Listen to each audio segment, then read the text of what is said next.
Bismillahirrahmanirrahim. Assalamualaikum warahmatullahi wabarakatuh. Innal hamdalillah nahmaduhu wa nasta'inuhu wa nastaghfiruhu wa natubu ilaih. Wa na'udzu billahi min syururi anfusina wa min sayyiati a'malina. May yahdihillahu fala mudilla lahu wa may yudlil fala hadiyalah. Wa asyhadu an la ilaha illallah wahdahu la syarikalah. Wa asyhadu anna Muhammadan abduhu wa rasuluhu la nabiyya ba'dah. Ya ayyuhalladzina amanu taqullaha haqqa tuqatih wa la tamutunna illa wa antum muslimun. Ya ayyuhan nasu taqu rabbakumul ladzi khalaqakum min nafsin wahidah wa khalaqa minha zawjaha wa batha minhuma rijalan katsiran wa nisaa'a wattaqullaha alladzi tasaaluna bihi wal arham innallaha kana 'alaikum raqiba. Ya ayyuhalladzina amanu taqullaha wa qulu qawlan sadida yuslih lakum a'malakum wa yaghfir lakum dhunubakum wa may yuti'illaha wa rasulahu faqad faza fawzan 'azima amma ba'd fa in asdaqal hadithi kitabullah wa khairal huda huda Muhammadin sallallahu alaihi wasallam wa syarrul umuri muhdatsatuha wa kullu muhdatsatin bid'ah wa kullu bid'atin dhalalah wa kullu dhalalatin finnar. Hadirin hadirat yang dirahmati oleh Allah Subhanahu wa taala, ikhwan dan akhwat yang dimuliakan oleh Allah Subhanahu wa taala, alhamdulillah pada kesempatan pagi hari ini kita dipertemukan oleh Allah Subhanahu wa taala untuk saling mengingatkan tentang akhirat. Salawat dan salam semoga tercurahkan selalu kepada junjungan kita Nabi Muhammad sallallahu alaihi wasallam dan juga kepada keluarganya serta seluruh pengikutnya yang setia hingga akhir zaman kelak. Insyaallah kita akan bahas pada kesempatan kali ini tentang perjalanan setelah kematian. Saya kasih judul tahapan setelah kematian ya. Secara umum membahas ini tentu hanya sekedar secara global, tidak secara detail karena masing-masing tahapan butuh pengajian tersendiri. Tapi harapan saya setelah kita melihat tahapan-tahapan ini kita akan memiliki gambaran yang global tentang bagaimana kesudahan kita setelah kita meninggal dunia ya. Dan tahapan-tahapan ini tidak ada dalil yang nas yang tegas untuk merangkai seluruh tahapan ini secara detail, tetapi sebagian tahapan ada dalilnya, sebagian tahapan ijtihad di kalangan para ulama sehingga terkadang ada sedikit perbedaan di kalangan para ulama tentang tahapan-tahapan tersebut. Tapi mereka sepakat, semua itu ada tahapannya, hanya ada sebagian urutan tertib yang terkadang diperselisihkan oleh sebagian ulama karena tidak ada dalilnya yang tegas yang menunjukkan akan urutan tersebut. Secara umum tahapan-tahapan tersebut yang pertama adalah kematian ya. Kemudian yang kedua adalah barzakh, alam barzakh. Kemudian yang ketiga adalah mahsyar. Nanti di padang mahsyar ini ada namanya Al-Haud, Telaga Nabi sallallahu alaihi wasallam. Nanti di sini juga ada Al-Qadha, persidangan.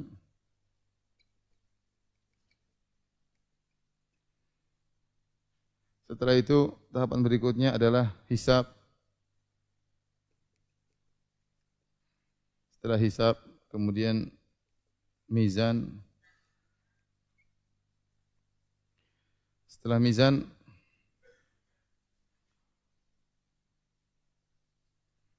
mizan kemudian ada az-zulmah ya. Kegelapan. Setelah zulmah kemudian manusia disuruh lewat sirat atau jembatan.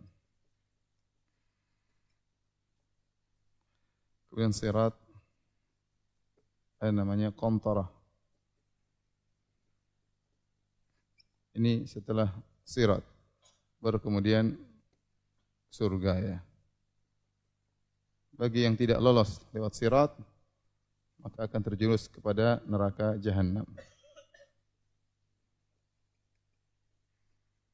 Baik, ini secara global, nanti mungkin ada di tengah-tengah penjelasan akan ada pembahasan secara detail ya tentang hal ini ya. Tapi kita akan bahas yang pertama tentang kematian. Tentunya sebelum kematian ada namanya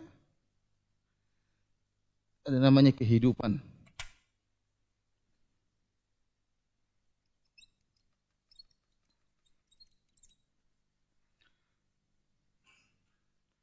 Ada namanya kehidupan. Kita tulis sini kehidupannya. Kehidupan ini ternyata hanya sebentar kalau kita bandingkan dengan apa yang setelah akhirat. Coba kita lihat kehidupan, sini titik kematian. Setelah itu di sini barzakh, alam barzakh. Setelah itu lanjutkan berikutnya mahsyar dan seterusnya. Kehidupan ini paling tidak cuma sekitar 60 sampai 70 tahun. Setelah itu kematian, alam barzakh bisa jadi ratusan tahun. Atau ribuan tahun. Mahsyar 50.000 tahun. Setelah itu dan seterusnya abadi. Jutaan tahun, miliaran tahun, triliunan tahun.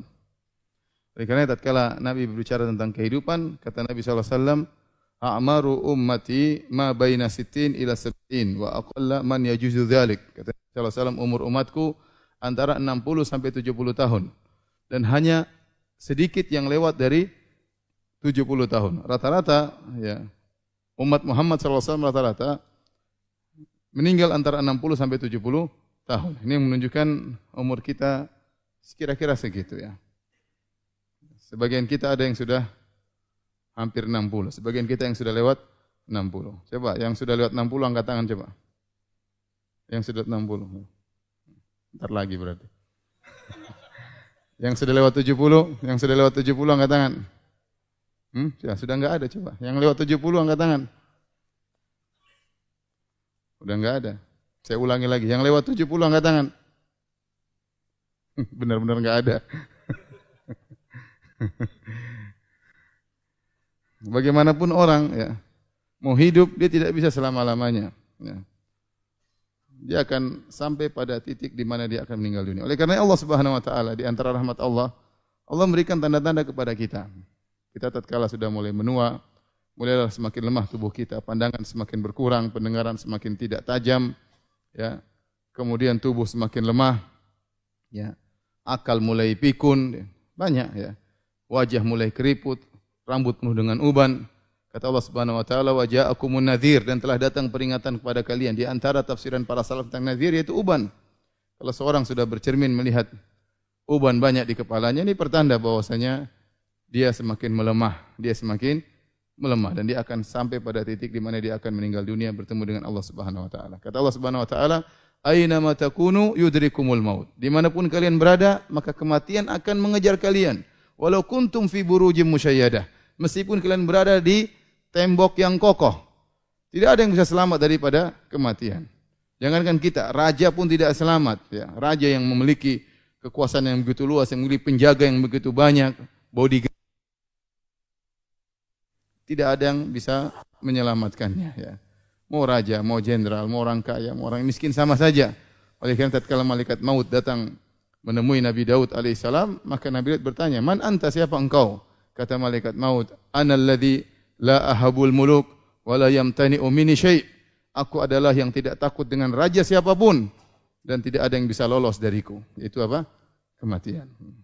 Oleh karenanya, jika telah datang kematian, ya, maka tidak ada yang bisa selamat dari malaikat maut. Masalahnya kita tidak tahu jadwal kematian kita kapan, itu jadi masalahnya. Kita enggak tahu bagaimana kematian kita. Apakah meninggal dalam kondisi husnul khatimah atau tatkala kita sedang lihat hal yang haram, ya, kemudian tiba mau datang beritahuan sebelumnya. Semoga Allah menganugerahkan kepada Baik. Ibu juga ingat ya, ibu juga bukan cuma bapak yang akan meninggal, ibu juga ya. Ya. Ibu juga yang terlalu banyak berias ya. Berias sini apa. Enggak akan berubah peot-peotnya itu ya. Tetap aja waktunya peot, sudah sampai pada derajat top, tua ompong peot, sebentar lagi akan dipanggil oleh Allah Subhanahu wa taala. Baik. Manusia akan melewati suatu fase yang namanya fase kematian. Fase kematian. Jadi antum perhatikan sini, telah saya sebut tadi, kehidupan cuma 60-70 tahun. 50.000 tahun. Apa hubungannya 60-70 dibandingkan fase kehidupan selanjutnya? Kita sudah melewati sebelum kehidupan namanya fase janin. Janin 9 bulan. Ya, sebelum kehidupan namanya apa? Nama janin. Ini cuma 9 bulan. Setelah itu kita masuk dalam fase kehidupan 60 sampai 70 tahun. 60 sampai 70 tahun. Dibandingkan dengan barzakh ratusan tahun, mahsyar 50.000 tahun dan selanjutnya triliunan tahun yang tidak ada batasannya. Ya, abadi selama-lamanya. Maka ternyata 60-70 tahun ini cuma sangat sedikit. Sangat sedikit. Makanya Allah berfirman, ka'annahum yauma yarawnaha lam yalbathu illa 'ashiyatan aw duhaha. Tatkala mereka pada hari kiamat kelak melihat hari kiamat, mereka merasa mereka hidup ini cuma 'ashiyatan aw duhaha, cuma sebentar, cuma siang, pagi atau cuma sore, sebentar. Dibandingkan dengan apa yang akan datang, hidup mereka cuma sebentar. Dari sini antum harus hati-hati ya. Waktu antum 60 sampai 70 tahun ini ya, setelah dikurangi antum balik 15 tahun, ya taruhlah umur antum 60 tahun. Dikurangi balik 15 tahun berarti tinggal berapa? Tinggal 45 tahun. Dikurangi tidur mungkin 20 tahun ya. Itu tidak, antum tidur 8 jam per hari. Sebagian antum 10 jam, tergantung ya. Ada yang 8 jam, ada yang 10 jam. Ya, taruhlah 20 tahun. Berarti 60 kurang 15 45, kurang 20 kurang 15. Tinggal 30 tahun lah. Efektif antum untuk beraktivitas cuma 30 tahun. 30 tahun dikurangi ente nonton YouTube, baca WhatsApp, debat sana debat sini, tuduh sana tuduh sini, share berita enggak jelas. Tinggal berapa? Mungkin lebih banyak daripada baca Quran, daripada sholat, daripada ngaji. Taruhlah umur antum benar-benar untuk ibadah. Taruhlah cuma 30 kurang mungkin 10 tahun. Mungkin kurang, mungkin lebih. Taruhlah 15 tahun benar-benar untuk ibadah. 15 tahun untuk ibadah itu yang benar-benar efektif, benar-benar murni untuk ibadah. Itu sangat menentukan nasib antum pada kehidupan selanjutnya.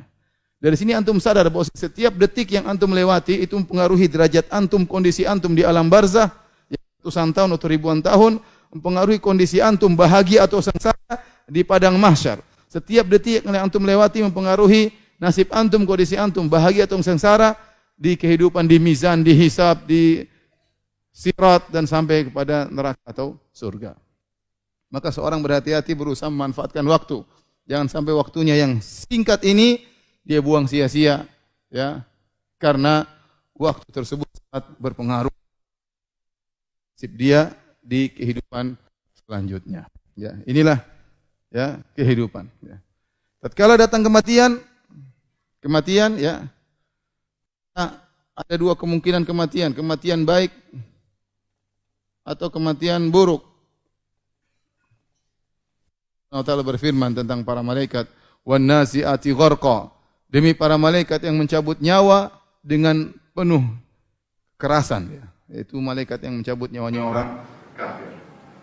Ya. Wan nasyitati nashta, demi malaikat yang mencabut nyawa dengan penuh kelembutan ya. Ada dua malaikat, model malaikat mencabut. Kadang mencabut dengan keras, kadang mencabut dengan penuh kelembutan. Ya. Orang kafir, mereka dicabut nyawa dengan keras. Namun kita enggak lihat. Ini perkara yang gaib. Kata Allah Subhanahu wa taala, "Walau tara idh yatawaffal ladzina kafarul malaikatu yadribuna wujuhahum adbarahum wa dzuqu adzabal hariq." Kata Allah Subhanahu wa taala, seandainya engkau bisa melihat bagaimana malaikat mencabut nyawa orang kafir dengan begitu kerasnya, dipukul mereka di bagian depan maupun belakang, dipukul oleh nyawa mereka, dipukul oleh malaikat. Namun kata Allah, walau tara, seandainya kau lihat, namun tidak ada yang melihat. Ini perkara yang gaib. Bisa jadi yang dia dapati seorang kafir meninggal dalam kondisi tersenyum, Tapi dia dalam kondisi sebenarnya nyawa dia sedang disiksa oleh para malaikat. Itu perkara yang gaib. Karena kalau proses pencabutan nyawa itu bisa dilihat bukan gaib lagi, maka orang semua akan beriman. Setiap kalau orang kafir meninggal ternyata kemudian dicabut, kemudian dia meronta-ronta, kemudian asap keluar dari telinganya, wah itu semua orang akan masuk Islam kalau begitu. Paham? Oleh karena ini perkara yang gaib, ya. Tetapi yakinlah orang-orang yang kafir, yang musyrik, pelaku maksiat, maka mereka akan dicabut nyawa mereka dengan penuh penderitaan. Baik, hadirin yang dirahmati Allah Subhanahu wa taala, kita akan setelah membahas kematian, ya, maka kita masuk pada proses yang kedua yaitu apa? Boleh dihapus ya? Ya, betul.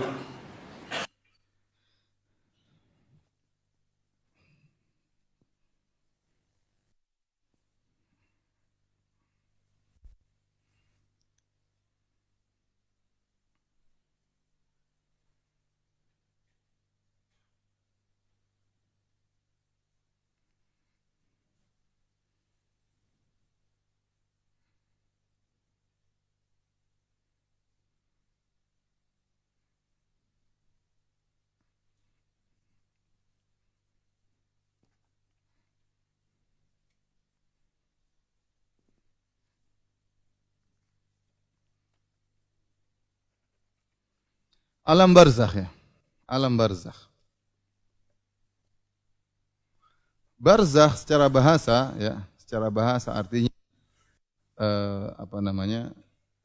Yaitu yang tengah-tengah, pemisah antara satu dengan yang lainnya, itu pemisah. Maksudnya pemisah antara alam dunia, perantara, bukan pemisah, perantara.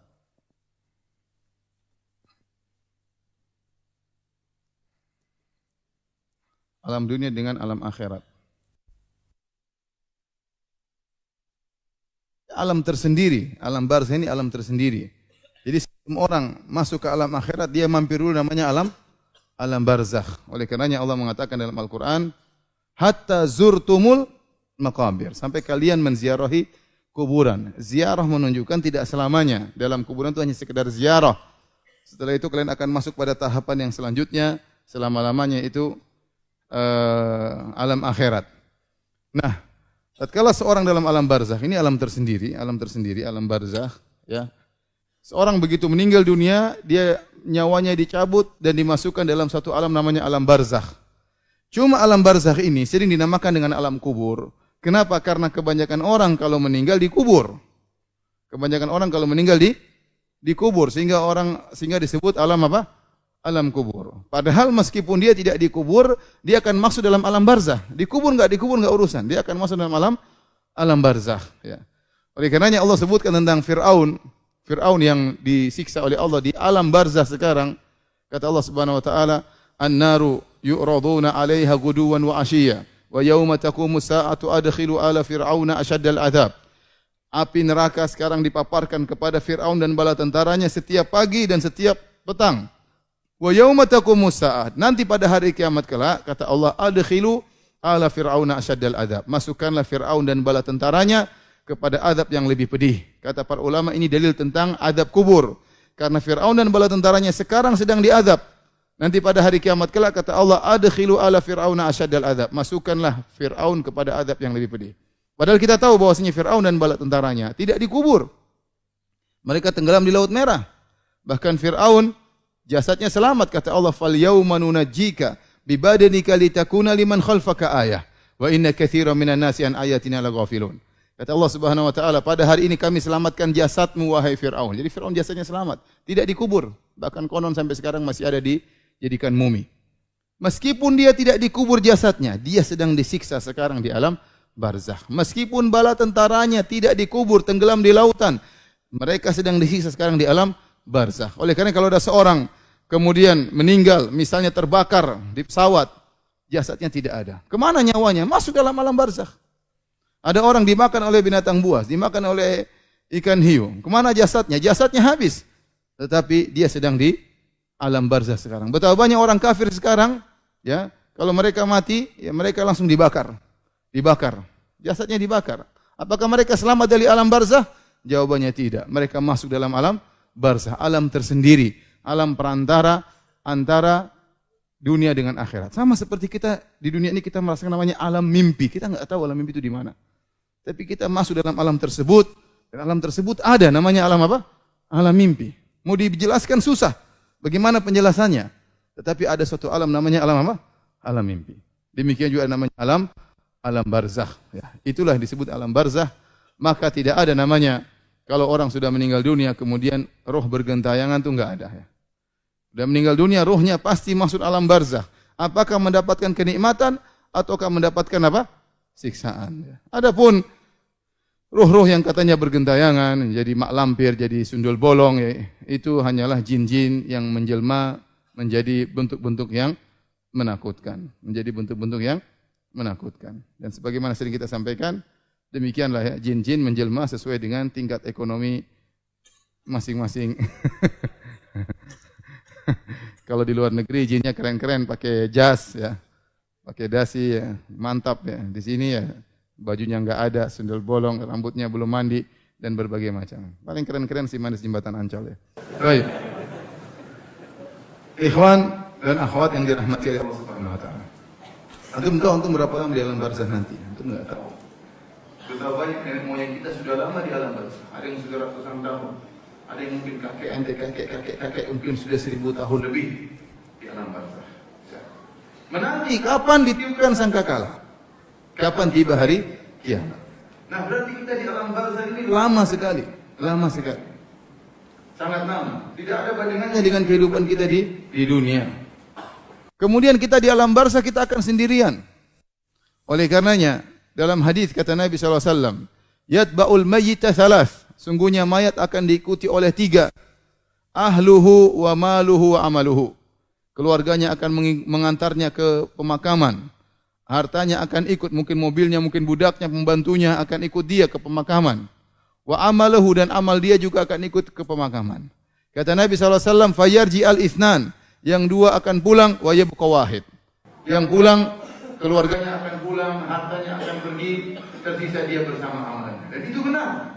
Antum akan sendirian. Apakah istri antum mau dikuburkan sama antum? Tidak mau. Anak-anak juga tidak akan dikubur sama antum. Padahal istri kita waktu kita masih hidup mengatakan, Abi, kita akan sehidup semati. Begitu kita mati, istri kita enggak mau masuk ke kuburan bersama kita. Setelah habis masa iddahnya, dia akan kawin lagi. Ingat bapak-bapak, benar. Dia meninggal dalam kuburan sendirian. Dia habis masa iddah, sudah banyak yang ngelamar. Yang ngelamar kawan-kawan ini sendiri. Kawin lagi selesai. Apalagi ibu-ibu. Ibu-ibu meninggal, bapak-bapak enggak ada masa iddah, langsung kawin. Jangankan sudah meninggal, belum meninggal saja sudah kawin, apalagi sudah meninggal. Berarti kita akan sendirian di alam tersebut. Yang menemani kita cuma amal kita. Harta kita mau kita tinggalkan semua, rumah mewah yang begitu kita habisin keringat semuanya untuk bangun rumah tersebut. Menanggung utang yang begitu banyak akan kita tinggalkan. Mobil-mobil yang kita beli akan kita tinggalkan. Tidak sepeser rupiah pun yang kita bawa ke dalam kuburan. Oleh karena kita berpikir cerdas. Harus banyak amal agar kita bisa bawa dalam kuburan. Anda ingin harta Anda bisa berubah menjadi amal, sedekahkan di jalan Allah. Maka akan jadi amal yang menemani Anda di kuburan. Karena kumpulkan, tidak Anda sedekahkan di jalan Allah Subhanahu wa taala, akan Anda tinggalkan. Setelah itu Anda akan dalam alam barzah sendirian. Oleh karena itu Allah mengatakan, biasakanlah diri Anda tatkala di dunia, biasakanlah kita untuk sering beribadah dalam berkhulwat bersama Allah Subhanahu wa taala, bersendirian. Karena kita akan lama bersendirian di alam barzakh ini. Kalau kita terbiasa berkhulwat dengan Allah Subhanahu wa taala, maka kita akan mudah menghadapi alam barzakh. Benar, kita tatkala di dunia ada kebahagiaan kita rasakan tatkala kita bertemu dengan keluarga, bertemu dengan istri, bertemu dengan anak-anak, kita merasa bahagia bertemu dengan kawan-kawan, kita merasa bahagia tatkala menghadiri pengajian, bertemu dengan sahabat-sahabat, tapi latih diri kita untuk mencari kebahagiaan dengan bersendirian. Bahagia tatkala baca Quran sendirian. Bahagia tatkala bangun malam salat sendirian, istri tidur biarin aja ya. Kita salat sendirian. Bahagia tatkala kita meskipun banyak orang tapi kita punya dunia sendiri, dunia dengan Allah Subhanahu wa taala, ya. Kita lagi ramai-ramai buka Quran, baca sendiri. Biasakan demikian karena nanti kita di alam barzakh ratusan tahun kita bakalan sendirian. Siapa yang temani Anda? Enggak ada kecuali amal soleh Anda. Ini alam barzakh. Alam barzakh, jika seorang masuk alam barzakh, maka dia akan mengalami ada dua perkara disebutkan dalam alam barzakh yang disebut dengan fitnah kubur, ya. Ada namanya fitnah kubur.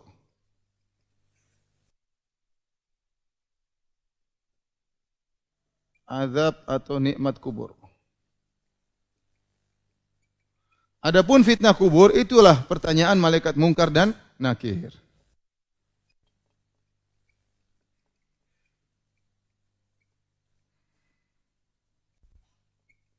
Kata Nabi SAW, "Idza wudi'al abdu fi qabrihi atahu malakani aswadani azraqani fayujlisanihi au yuqidanihi." Kata Nabi SAW, jika seorang diletakkan dalam kuburannya, maka datanglah dua malaikat yang berwarna hitam dan berwarna biru. Yuqalu lahu munkar wa nakir, lil akhar munkar wal yuqalu li ahadihima munkar wal akhar nakir. Disebut dengan munkar dan nakir. Munkar dan nakir itu artinya secara bahasa sesuatu yang diingkari, yaitu bentuknya diingkari, mengerikan, hitam dan biru. Dan bertanya kepada hamba. 3 pertanyaan. Man rabbuk? Wa man nabiyyuk? Wa ma dinuk? Itu aja. Siapa Tuhanmu? Apa agamamu? Siapa nabimu? Kalau kita ditanya sekarang, kita bisa jawab. Jangankan kita, orang kafir pun bisa jawab. Ditanya orang bahlul-bahlul kafir-kafir itu. Siapa Tuhannya orang Islam? Mereka bilang siapa? Allah, mereka tahu. Siapa nabinya orang Islam? Mereka bilang apa? Muhammad. Siapa agamanya orang Islam? Ya orang agama Islam. Semua orang bisa jawab. Tetapi tatkala datang malaikat, jawab dengan keimanan. Tidak semua orang bisa menjawab. Orang-orang munafik, datang dalam hadis orang-orang munafik yang mereka kenal betul siapa Rasulullah SAW. Waktu ditanya oleh malaikat mungkar dan nakir, mereka tidak bisa jawab. Kata mereka, sami'tu nas yaqulun, faqultuhu. Aku mendengar orang mengatakan sesuatu, aku pun ikut-ikut. Siapa? Dia enggak bisa jawab. Padahal dia tahu siapa Nabi selama semasa hidup. Tapi saking mengerikannya, saking takutnya, file-filenya lupa semuanya. Dia enggak bisa jawab. Itulah mengerikan. Ini suatu yang menyakitkan kata sebagian ulama. Kenapa? Dia sebenarnya tahu jawabannya, tapi dia lagi lupa. Sehingga waktu dia mau jawab, dia berusaha ingat, enggak bisa-bisa. Padahal malaikat mungkar nakir ingin apa? Pentung kepalanya. Mau jawab enggak bisa, mau jawab enggak bisa. Itu penderitaan yang luar biasa. Padahal dia tahu, dia berusaha ingat. Enggak bisa. Oleh karenanya, menjawab pertanyaan malaikat mungkar dan nakir ini butuh keimanan. Butuh keimanan. Maka Allah berfirman, "Yutsabbitullahu alladhina amanu bil qawli tsabiti fil hayatid dunya wa fil akhirah."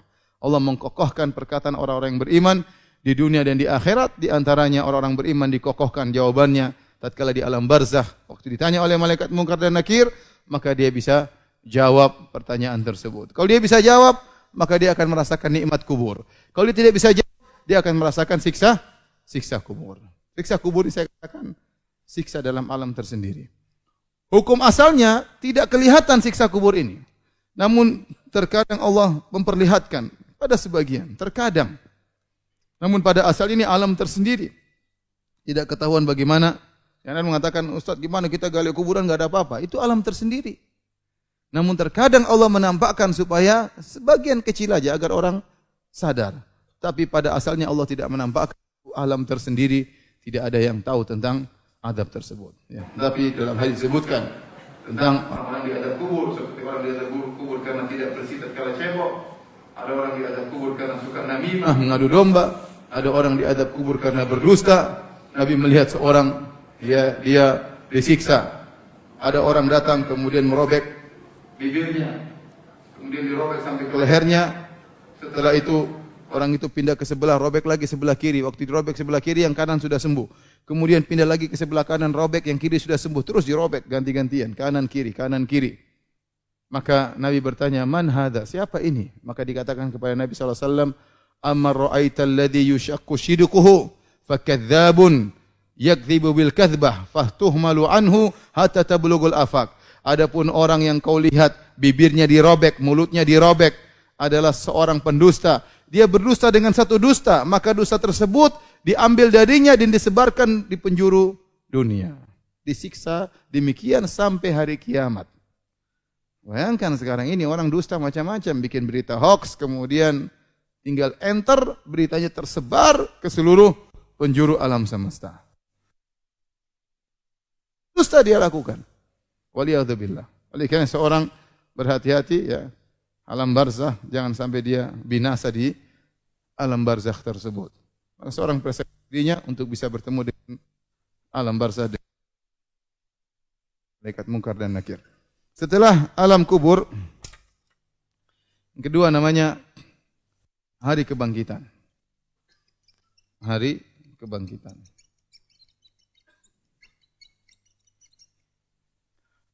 Nah, ada khilaf di kalangan para ulama, apakah hari kebangkitan dimulai dengan 3 tiupan sangkakala atau 2 tiupan sangkakala? Ada khilaf ya. Ada yang mengatakan cuma nafqatan, 2 tiupan sangkakala. Ada yang mengatakan salasa nafkhat.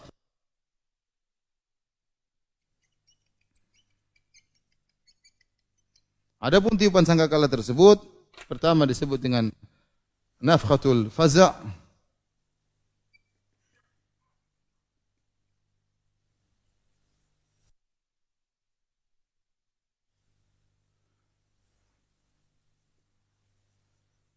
Kemudian nafkhatu sa'aq. Yang ketiga nafkhatu al-ba'ats. Yang pertama disebut dengan tiupan menimbulkan ketakutan. Yang kedua sa'aq yaitu kematian. Yang ketiga kebangkitan. Faza yaitu kematian itu sama saja. Jadi ada 2, ada 3 pendapat. Intinya ada 3 model tiup. Man fis samawati man fil ardi, ditiupkan sangkakala maka yang di langit dan bumi semuanya ketakutan. Kemudian dalam ayat yang lain wa nufikha fis sur fa sa'iqa man fis samawati man fil ardi illa man syaa Allah. Tsumma nufikha fihi ukhra fa idahum qiyamun yanzurun. Ditiupkan sangkakala maka seluruh yang langit dan bumi akan binasa tatkala itu kecuali yang dikecualikan oleh Allah Subhanahu wa taala. Tsumma nufikha fihi ukhra, kemudian ditiupkan kembali fa idahum qiyamun yanzurun, tiba-tiba mereka bangkit dari kuburan mereka. Nah, antara 2 nafkhatain ini, antara tiupan kematian dan tiupan kebangkitan ini ada jaraknya 40 dalam hadis Abu Hurairah radhiyallahu taala anhu. Baina nafkhatain, antara tiupan pertama tiupan kedua ada 40. Maka ditanya kepada Abu Hurairah, 40 tahun? Abaid, saya tidak tahu. 40 bulan saya enggak tahu. 40 hari tidak tahu. Yang penting ada jarak antara tiupan pertama dengan tiupan yang kedua. Tiupan pertama semua mati. Semua mati. Tiupan kedua manusia dibangkitkan dari kubur. Ya. Di saat itulah maka terjadilah namanya hari kiamat. Ya, hari kiamat. Oleh karena hari kiamat tidak terjadi kecuali pada orang-orang yang syirarul khalq, orang-orang yang terburuk. Di akhir zaman yang masih hidup cuma orang-orang terburuk. Tatkala Ka'bah sudah tidak ada yang tawaf lagi, tatkala Ka'bah sudah dibongkar oleh seseorang, ya. Tatkala tidak ada yang mengucapkan Allah, Allah, la ilaha illallah, maka tibalah hari kiamat. Yang Allah sebutkan tentang hari tersebut dalam banyak ayat, di antaranya kata Allah Subhanahu wa taala, ya ayuhan nasu taqu rabbakum inna zalzalata sa'ati syai'un azim. Wahai manusia sekalian, takutlah kepada Rabb kalian, sungguhnya gempa yang terjadi pada hari kiamat sangatlah dahsyat. Yauma tarawunaha, hari di mana kalian akan melihatnya. Maka ada khilaf di kalangan para ulama. Apakah yang melihat hari kiamat nanti cuma orang-orang di akhir zaman ataukah semua orang akan melihat hari kiamat? Karena Allah mengatakan dalam ayat tersebut, yauma tarawunaha, hari di mana kalian akan melihatnya. Tadhalu kullu murdi'atin amma arda'at wa tada'u kullu dhati hamlin hamlaha wa tara an-nasa sukara wa ma hum bisukara walakinna 'adzaballahi syadid. Ada orang yang sedang menyusui anaknya, dia tidak akan pedulikan anaknya. Kita tahu seorang yang paling sayang kepada kasih sayang paling besar kasih sayang ibu terhadap anaknya, terutama anak yang sedang disusui. Namun tatkala tiba hari kiamat tersebut, anaknya akan dia tidak pedulikan.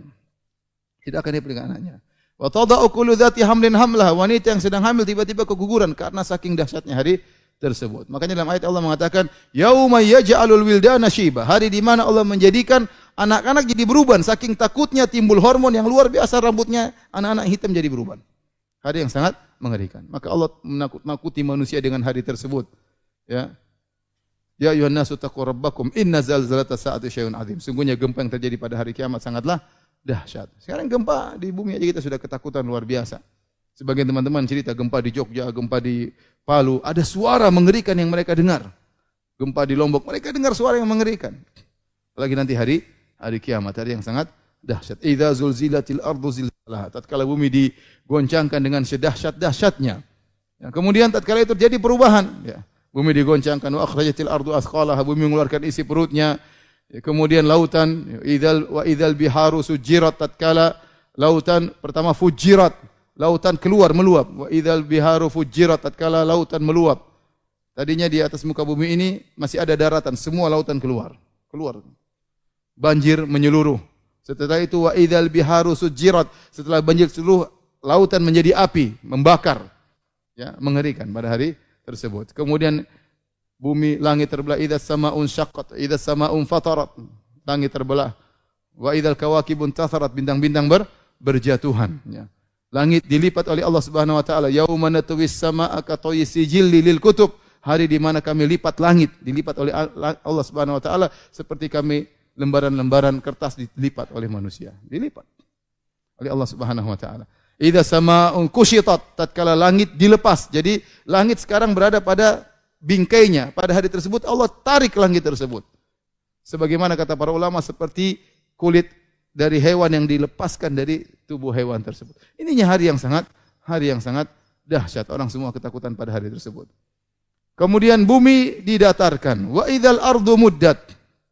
Tatkala bumi didatarkan, dibentangkan, sebagaimana tafsiran sebagian ulama. Tadinya bumi itu bulat, muddat didatarkan sehingga menjadi luas, cukup untuk seluruh manusia yang dibangkitkan, cukup untuk menempati bumi tersebut, diperluas oleh Allah Subhanahu wa taala. Gunung-gunung ditiadakan, gunung-gunung dicabut kemudian ditabrakkan, hancur. Makanya kata Allah Subhanahu wa taala, wa yas'alunaka 'anil jibal wa qul yansifuha rabbi nasfa fayadharuha qa'an safsafa la tara fiha 'iwajan wala amta. Mereka bertanya kepada engkau tentang gunung, katakanlah gunung-gunung tersebut akan dihancurkan oleh Allah Subhanahu dengan sehancur-hancurnya. Maka kau akan lihat bumi datar, tidak ada gunung, tidak ada lembah. Disitulah manusia akan dibangkitkan. Kata Nabi SAW, yuhsyarun nasu yaumal qiyamati ala ardin bayda safra ka kursatin naqi laisa fiha ma'lamun li ahad. Manusia akan dibangkitkan pada suatu bumi, ya, yang datar, ya, tidak ada tanda apapun, tidak ada jalan, tidak ada pohon, tidak ada lorong, tidak ada gunung, tidak ada lembah, datar semuanya. La takhfa minkum khafiyah, tidak seorang pun yang bisa bersembunyi. Kalau di dunia mungkin sembunyi dalam rumah, sembunyi dalam goa. Hari kiamat tidak, semua orang akan dibangkitkan, semua akan nampak, tidak ada yang bisa bersembunyi, ya, dibangkitkan. Sebut dengan namanya padang mahsyar. Baik.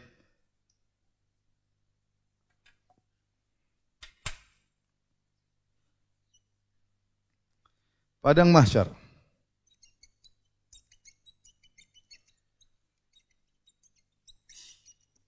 Siapakah yang akan dibangkitkan pada hari kiamat kelak? Semua dibangkitkan. Manusia termasuk juga hewan akan dibangkitkan oleh Allah Subhanahu wa taala. Oleh karena Allah berfirman tentang hewan dibangkitkan oleh Allah Subhanahu wa taala, wa idzal wuhusyu husyirat. Tatkala binatang-binatang buas akan dibangkitkan. Wuhus, binatang-binatang buas akan dikumpulkan pada hari kiamat kelak, dikumpulkan. Demikian dalam ayat yang lain kata Allah Subhanahu wa taala, "Wa ma min dabbatin fil ardi wala ta'irin yatiru bi janahihi illa umamun amsalukum ma farratna fil kitabi min syai' thumma ila rabbihim yuhsyarun." Kata Allah, tidak ada hewan melata, tidak ada burung yang mengepakkan dua sayapnya kecuali seperti kalian juga. Tidak ada satu pun yang tinggalkan dari Alkitab, kata Allah, thumma ila rabbihim yuhsyarun, kemudian mereka akan dikumpulkan di padang mahsyar. Bukan cuma manusia. Makanya Nabi SAW dalam Sahih Muslim hadis Abu Hurairah, kata Nabi SAW, la tu'addunal huquqa ila ahliha yaumal qiyamah hatta yuqada li syatil jirhan min syatil qarna. Sungguhnya kalian akan menunaikan hak-hak kepada pemiliknya sampai-sampai kambing yang tidak bertanduk akan mengambil haknya dari kambing yang menanduknya. Kapan? Hari kiamat. Berarti dibangkitkan semuanya. Tetapi mereka setelah dibangkitkan hewan-hewan tersebut, ya, ini mengerikan, bayangkan. Dibangkitkan, ada hewan, ada gajah, ada singa, ada macan berjalan sama antum dikumpulkan. Mengerikan. Nah, hewan-hewan tersebut mereka akan dikisos oleh Allah Subhanahu wa taala, tetapi kisos tersebut tidak berlanjut kepada surga dan neraka, tidak. Mereka hanya dikisos di padang mahsyar. Setelah itu kuni turaba, jadilah kalian sebagai tanah. Setelah dikisos, ya, maka kemudian dirubah menjadi tanah. Saat itulah kemudian orang kafir melihat hewan menjadi tanah, kata mereka, ya laitani kuntu turaba. Seandainya saya menjadi tanah, selesai urusan. Cuma dikisos seperti hewan, kemudian selesai urusan. Tapi ternyata tidak. Kehidupan sana bagi manusia di akhirat kelak akan berlanjut selama-lamanya dan abadi. Nah, manusia dibangkitkan kata Nabi SAW. Bagaimana dibangkitkan? Yuhsyarun nasu, ya, kata Allah Subhanahu wa taala, khusya'an absaruhum yakhrujuna minal ajdathi ka'annahum jaradun muntashir. Mereka dibangkitkan dalam kondisi mata mereka terbelalak. Yakhrujuna minal ajdath, mereka keluar dari kuburan. Ka'annahum jaradun muntashir, seperti belalang yang bertebaran, bingung mau kemana. Tentu belalang kalau datang ke sana, ke kanan, ke kiri, ke atas, ke bawah, bingung. Manusia keluar atau kaget melihat kondisi seperti itu, bingung mau kemana. Manusia keluar dengan demikian. Kemudian mereka dibangkitkan dalam kondisi kata Allah, kata Nabi SAW, yuhsyarun nasu yaumal qiyamati hufatan, uratan, gurlan, buhman. Manusia dibangkitkan oleh Allah pada hari kiamat kelak dalam kondisi hufatan, tidak pakai alas kaki. Uratan, tidak berpakaian. Gurlan, belum disunat. Buhman, tidak ada harta yang dia bawa sama sekali. Itu kondisi kita nanti akan dibangkitkan. Ya akhi, ente dibangkitkan tidak ada yang ente bawa sama sekali. Jangan ente punya harta, sendal aja ente enggak punya tatkala dibangkitkan. Jangankan sendal, baju saja enggak punya. Ya. Maka tatkala manusia dibangkitkan semuanya kondisi demikian. Ya. Tidak ada yang bawa jabatannya, tidak ada yang bawa hartanya, tidak ada yang bawa pangkatnya. Raja-raja semua ketakutan pada hari tersebut. Makanya Allah mengatakan, limanil mulkul yaum. Siapa yang memiliki kerajaan pada hari tersebut? Kata Allah, ana dayyan, anal malik.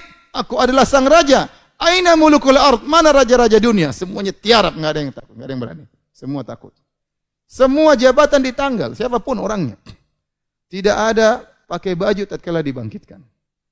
Oleh karenanya ikhwan, antum ini hidup dunia, ya, ngumpulin harta banyak-banyak, kalau ente tidak dijalankan karena Allah Subhanahu wa taala, sungguh perkara yang sangat merugi. Ente meninggal tidak bawa apa-apa, bangkit juga tidak bawa apa-apa. Oleh karenanya, tatkala dibangkitkan manusia dalam kondisi demikian, tidak pakai apa-apa, maka Aisyah bertanya, "Ya Rasulullah, ar-rijal wan nisa?" Ya Rasulullah, laki-laki perempuan. "Alaysa yanzuru ba'dhum ila awrati ba'd?" Bukankah sebagian akan melihat aurat yang lain? Kata Nabi SAW, al-amru asyaddu min an yanzura ba'dhum ila awrati ba'd. Perkaranya sangat dahsyat sampai-sampai seorang tidak sempat melihat aurat yang lain. Seperti terjadi waktu kasus terowongan Mina. Orang-orang lari, sebagian pakaian mereka terbuka dan orang tidak pikirkan masalah itu. Bagaimana pikir yang penting bisa selamat. Saking mengerikan pada hari tersebut. Setelah dibangkitkan dalam kondisi demikian, ya. Kemudian baru Allah kasih baju. Yang pertama kasih baju adalah Ibrahim. Kata Nabi SAW, awwalu man yuksa minal khalaiq Ibrahim. Yang pertama kali dikasih baju di antara manusia adalah Nabi Ibrahim alaihissalam. Akhirnya Nabi Ibrahim sebelum nabi-nabi yang lain. Sebenarnya mengatakan kenapa? Karena Nabi Ibrahim waktu dibakar oleh Raja Namrud dan pengikutnya, dibuka bajunya untuk dibakar. Dia pernah ditanggalkan bajunya karena membela tauhid. Maka pada hari tersebut Allah pakaikan dia yang pertama kali baju, yaitu Ibrahim alaihissalam. Adapun orang-orang kafir maka dibangkitkan dalam kondisi terbalik. Umyan wa summan wa bukman, dalam kondisi bisu, dalam kondisi tuli, dalam kondisi tidak bisa melihat. Kemudian di atas kepalanya, jalan di atas kepalanya. Afama yamshi mukibban ala wajhihi? Apakah orang berjalan terbalik di atas wajahnya? Maka sahabat bertanya kepada Nabi, "Ya Rasulullah, bagaimana dia bisa berjalan di atas kepala?" Kata Nabi SAW, "Alaysa alladhi amshahu fid dunya ala rijlaihi qadiran ala an yumshiyahu ala wajhihi?" Bukankah Allah tatkala di dunia mampu buat dia berjalan di atas kedua kakinya, di akhirat mampu buat dia berjalan di atas wajahnya? Tentu mampu. Maka mereka dihina, mereka berjalan di atas kepala mereka, terbalik kakinya. Kenapa? Karena selama ini telah datang ayat-ayat Allah, mereka tidak mau dengar. Mereka mendahulukan kehidupan dunia, mereka mendahulukan hawa nafsu mereka. Mereka hidup berfoya-foya, maka tatkala hari kiamat dibangkitkan dalam kondisi berjalan terbalik kepalanya. Adapun orang beriman terbagi menjadi dua. Ada orang-orang yang taat, ada tukang bermaksiat. Ya.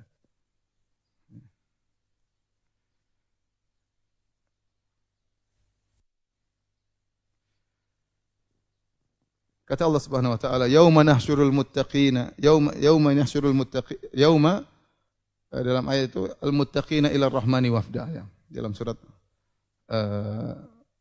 Thaha atau surat Maryam ya. Kami kumpulkan orang-orang bertakwa kepada Ar-Rahman wafda sebagai seperti wufud, seperti usan-usan. Ya, yauma nahsyurul muttaqina ar-rahmani wafda wa nasuqul mujrimina ila jahannam wirda ya. Kami kumpulkan orang-orang beriman kepada Ar-Rahman seperti utusan-utusan, dimuliakan. Orang-orang beriman dimuliakan pada hari tersebut. Lihat kata Nabi sallallahu alaihi wasallam tentang orang yang tukang azan, muadzin. Kata Nabi sallallahu alaihi wasallam, atwalun nasi yaumal qiyamah al-muadzinun. Orang yang paling tinggi lehernya pada hari kiamat adalah para tukang azan. Mereka dikumpulkan padang mahsyar, tiba-tiba mereka kelihatan tinggi. Kenapa? Selama ini dunia mereka mengumandangkan, meninggikan kalimat Allah, meninggikan syahadah Muhammad Rasulullah, mengajak orang untuk salat, maka pada hari tersebut mereka tersohor. Orang-orang yang mati syahid, maka akan keluar dari luka-luka mereka bau yang sangat harum, dibangkitkan dalam kondisi badan mereka masih terluka. Kata Nabi SAW, al-launu launud dam, war-rihu rihul misik. Warna-warna darah, tetapi harumnya harum seperti minyak kasturi. Jadi tersohor tatkala itu. Orang-orang yang berpuasa, maka keluar dari mulut mereka bau yang sangat harum. Kata Nabi SAW, la khalufu famis shaim atyabu indallahi min rihil misik. Sungguh bau mulutnya orang yang berpuasa ya lebih harum di sisi Allah daripada minyak kasturi. Sebagian ulama mengatakan itu tatkala pada hari kiamat. Allah tampakkan orang-orang yang mulia ya. Amal soleh mereka ditampakkan oleh Allah Subhanahu wa taala. Demikian juga orang yang meninggal dunia dalam kondisi sedang ihram. Kata Nabi SAW, fa innahu yub'atsu yaumal qiyamati mulabbiyan. Sungguhnya dia akan dibangkitkan pada hari kiamat dalam kondisi bertalbiyah. Dibangkitkan sampai dia mengatakan labbaik Allahumma labbaik, labbaik la syarika laka labbaik. Orang semua lihat. Pemuliaan kepada orang-orang yang bertakwa kepada Allah Subhanahu wa taala. Sebaliknya orang-orang yang tukang maksiat Allah bongkar juga pada hari tersebut. Orang-orang yang sombong, kata Nabi sallallahu alaihi wasallam, yuhsyarul mutakabbiruna yaumal qiyamati ka'amthali dzar fi suwarir rijal yakshahumudz dzul min kulli makan. Sungguhnya orang-orang sombong pada hari kiamat yang merasa besar tubuh mereka selama ini, merasa tinggi jabatannya, merasa tinggi kedudukannya, pada hari kiamat kelak akan dibangkitkan kecil seperti semut bentuknya manusia. Takut diinjak oleh orang-orang di sekitarnya, diliputi dengan kehinaan dari segala sisi, terhina dari segala sisi meliputi dirinya. Kenapa? Di dunia dia merasa tinggi, merasa hebat, hebat dengan hartanya, sombong dengan jabatannya, sombong dengan ilmunya, sombong dengan kekuatannya. Pada hari kiamat kelak dibangkitkan dalam kondisi sangat kecil dan hina. Orang sombong demikian ya. Dia merasa badannya apa? Besar. Pada hari kiamat al-jaza' misal amal, dihinakan oleh Allah Subhanahu wa taala. Kemudian di antara yang dihinakan oleh Allah Subhanahu wa taala, orang suka minta-minta, enggak punya malu, minta terus minta padahal dia sudah punya. Bukan dalam kondisi terdesak, bukan dalam kondisi darurat, tapi dia selalu minta-minta, enggak punya malu, minta-minta. Kata Nabi sallallahu alaihi wasallam, la tazalul mas'alatu bi ahadikum hatta yalqallaha yaumal qiyamah wa laisa ala wajhi muz'atul lahmin. Senantiasa seorang tukang minta sampai dia bertemu dengan Allah pada hari kiamat, di mukanya tidak ada daging sama sekali. Ini juga bentuk penghinaan pada orang yang dibangkitkan pada hari kiamat yang bermaksiat kepada Allah Subhanahu wa taala. Orang yang suka menipu, likulli ghadirin liwa. Setiap orang penipu ada benar tertulis, dia ini penipu ini ketahuan. Oh ini dulu ya, ketahuan. Diperlihatkan, diungkap. Kata Allah, yauma tublas sarair. Hari di mana semua rahasia dibongkar. Orang semua lihat. Dipermalukan oleh Allah Subhanahu wa taala. Termasuk orang yang istrinya dua tidak adil. Hati-hati Bapak-bapak ya. Kata Nabi sallallahu alaihi wasallam, "Man kanat lahum ra'atani famala ila ihdahuma, jaa yaumal qiyamati wa shiqquhu ma'il."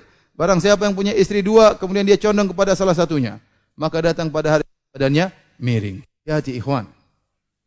Hati-hati. Saya ketemu beberapa orang poligami tidak bisa adil. Dia belum punya kemampuan untuk apa? Untuk adil, sudah nekat poligami. Nanti pada hari kiamat badannya miring. Ya akhi, ente kenapa ya akhi? Miring badannya. Ternyata dia tidak adil terhadap apa? Istrinya. Ini perkara yang menyedihkan. Sudah di atas sunnah, ternyata badannya apa? Miring. Tapi kalau ente adil, tenang aja, tegap, santai aja. Ini dipermalukan juga oleh Allah. Pada hari kiamat tersebut, di namanya padang mahsyar. Nah, di padang mahsyar ini disebutkan oleh sebagian ulama ada namanya al-haud. Al-haud, telaga Nabi sallallahu alaihi wasallam. Ada khilaf di mana telaga Nabi. Namun sebagian mengatakan telaga tersebut di padang mahsyar. Kenapa? Orang-orang dalam kondisi sangat haus, matahari dalam jarak 1 mil, keringat bercucuran tiada habis-habisnya. Maka Nabi mengatakan, "Ana faratukum alal haud." Aku menunggu kalian di telaga. Aku pertama datang dan aku menunggu kalian untuk minum telaga Nabi. Likulli nabiyyin haudun. Kata Nabi, setiap nabi ada telaganya. Masing-masing nabi punya telaga di padang mahsyar. Dan Nabi SAW menjaga telaganya. Kalau ada dari selain umatnya yang ingin minum dari telaga Nabi, Nabi usir. Dan Nabi mengetahui umatnya dengan gurran muhajjalina min atharil wudu.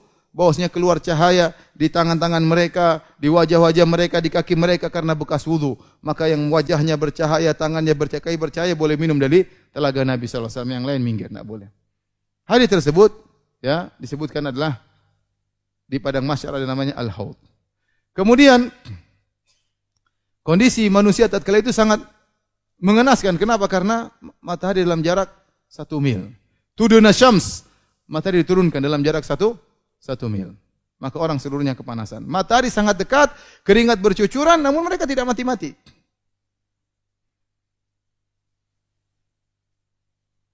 Di saat yang sangat panas tersebut, ada 7 golongan yang Allah naungi, sebagaimana disebutkan dalam hadis, sab'atun yudhilluhumullah fi yaumin la yudhilla illa dhilluh. Ada 7 golongan yang Allah naungi pada hari kiamat kelak. Yang pertama adalah imamun adil, imam yang adil. Ini imam yang adil luar biasa, disebutkan pertama kali di antara 7 golongan yang dinaungi oleh Allah Subhanahu wa taala. Kenapa? Karena imam yang adil, pemimpin yang adil, pahalanya sangat luar biasa. Bahkan kata Syekhul Islam Ibnu Taimiyah rahimahullah taala, imam yang adil adalah afdhalul mujahidin. Orang mujahid yang terbaik adalah imam yang adil. Kenapa? Kalau dia berjuang memperjuangkan keadilan, yang bahagia jutaan manusia. Yang mendapatkan dampak dari keadilannya jutaan manusia. Dia menyenangkan jutaan manusia. Betapa banyak pahala yang dia dapatkan. Imam yang adil.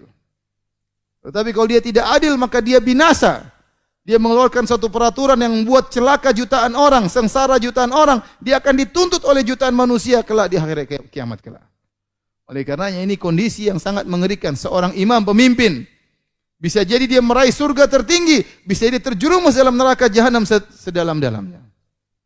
Imam yang adil. Ini orang yang paling mulia di antara 7 golongan tersebut. Yang pertama, imam yang adil. Dinaungi oleh Allah pada hari kiamat kelak dengan naungan arsy Allah Subhanahu wa taala. Yang kedua kata Nabi SAW, syabun nasya'a fi ibadatillah. Seorang anak muda yang tumbuh dalam ketakwaan kepada Allah Subhanahu wa taala.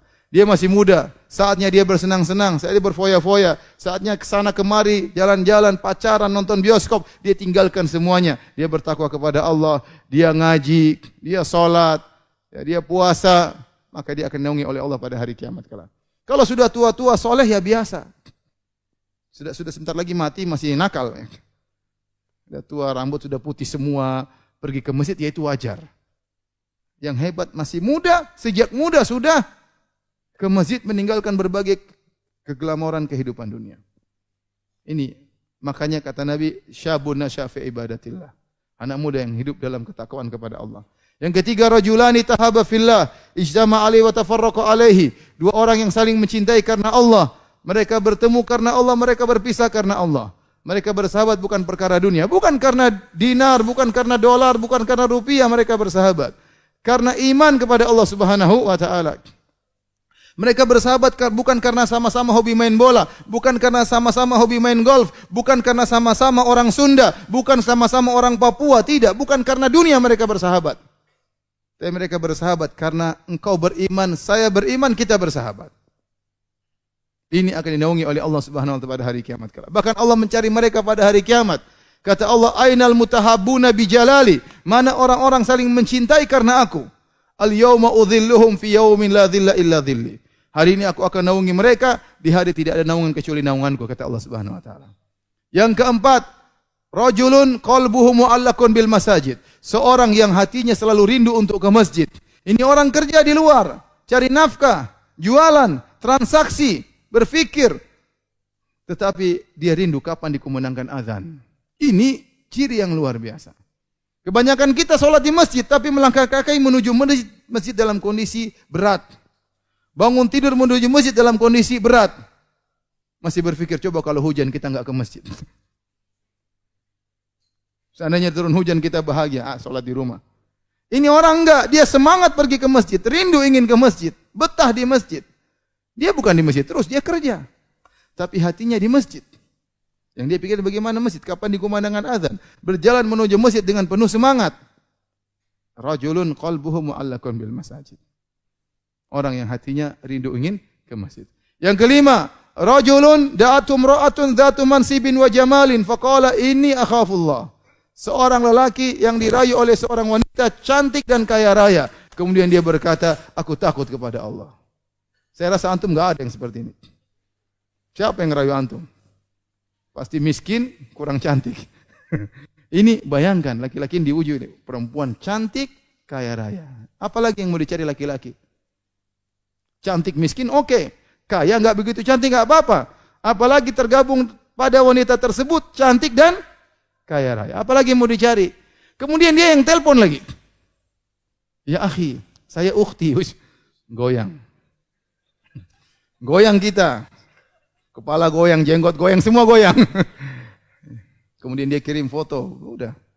Kelepek-kelepek lagi-lagi sudah. Tapi dia balas. Ini akhafullah. Saya takut kepada Allah. Maaf, saya blokir ukhti. Masya Allah. Itu baru namanya laki-laki yang bertakwa kepada Allah Subhanahu wa taala. Bukan kemudian ada apa ukhti? Kemudian fotonya disimpan, malam dimurojaahi. Apalagi boleh diomelin istri. Oke juga rasanya. Waliyahzubillah. Ini akhafullah. Ini laki-laki hebat, luar biasa. Yang keenam, rajulun tasaddaqa bi yamini fa akhfa hatta la ta'lama shimalu ma tunfiqu yaminu. Seorang yang berinfak dengan tangan kanannya kemudian dia sembunyikan sampai tangan kirinya tidak tahu apa yang disembunyi oleh tangan kanannya. Setiap dia beramal soleh, dia berusaha bungkus yang tahu. Dia berbakti sama orang tuanya, dia tidak cerita pada siapa-siapa. Dia begitu baik sama istrinya, tidak cerita sama siapa-siapa. Dia bantu anak yatim, dia bantu para janda, dia bantu orang miskin, dia tidak ngomong kepada siapa-siapa. Dia tutup rapat-rapat. Dia ingin hanya Allah yang tahu. Apakah ada orang seperti ini di zaman sekarang ini? Jarang. Kebanyakan orang tukang share sekarang. Semua kegiatan dia share. Kalau ditanya apa yang tidak kau share, hanya sedikit. Mungkin tidak ada, semuanya dia share. Dia mau ini dia share, dia share. Umroh dia foto-foto sebarin. Haji dia sebarin. Dakwah di sana sini dia sebarin. Bantu orang yang sebarin. Semuanya sebarin. Terus apa yang tersisa? Yang buat Allah Subhanahu wa taala. Oleh karenanya ikhwan, hati-hati. Kalau ingin pahala kita terjamin diterima oleh Allah Subhanahu wa taala, sembunyikan. Yang tahu hanya siapa? Allah Subhanahu wa taala. Latih diri kita untuk sembunyikan. Mau bicara diam, enggak usah cerita. Enggak usah cerita. Setan menggelitik kita untuk cerita, enggak usah cerita, diam. Hanya Allah yang tahu. Yang keenam, rajulun dzakarallah, yang ketujuh, rajulun dzakarallah khalian fa fadat ainah. Seorang yang dia bersendirian, dia ingat Allah, maka dia pun menangis karena takut kepada Allah, karena ingat kemaksiatannya, karena ingat keagungan Allah Subhanahu wa taala, maka dia menangis sendirian. Bukan menangis di hadapan banyak orang, dia sendirian dia menangis. Berarti benar-benar menangisnya ikhlas karena Allah Subhanahu wa taala. Karena ada orang yang menangis bukan karena Allah Subhanahu wa taala. Ada orang yang menangis karena dibuat-buat. Karena ada orang menangis sewa orang bikin nangis supaya suasana membuat nangis. Dia sewa orang, kamu nangis sebelah sana ya. Kamu nangis sebelah sana ya. Di pengajian, kamu nangis sebelah sana ya. Kemudian senang akhirnya terbuatlah suasana tangisan. Ini bukan nangis karena Allah, ini nangis riya. Ini nangis karena Allah sendirian, dia pun apa? Menangis. Baik, silakan dihapus, saya mau duduk sebentar.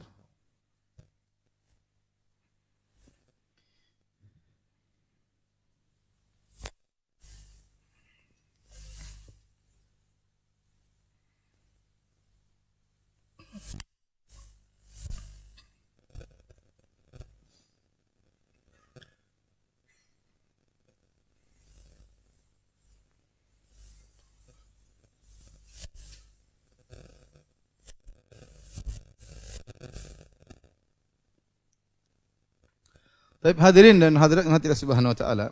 Di padang mahsyar, tatkala manusia dalam kondisi kepayahan, dalam kondisi kesulitan, maka mereka pun mencari solusi.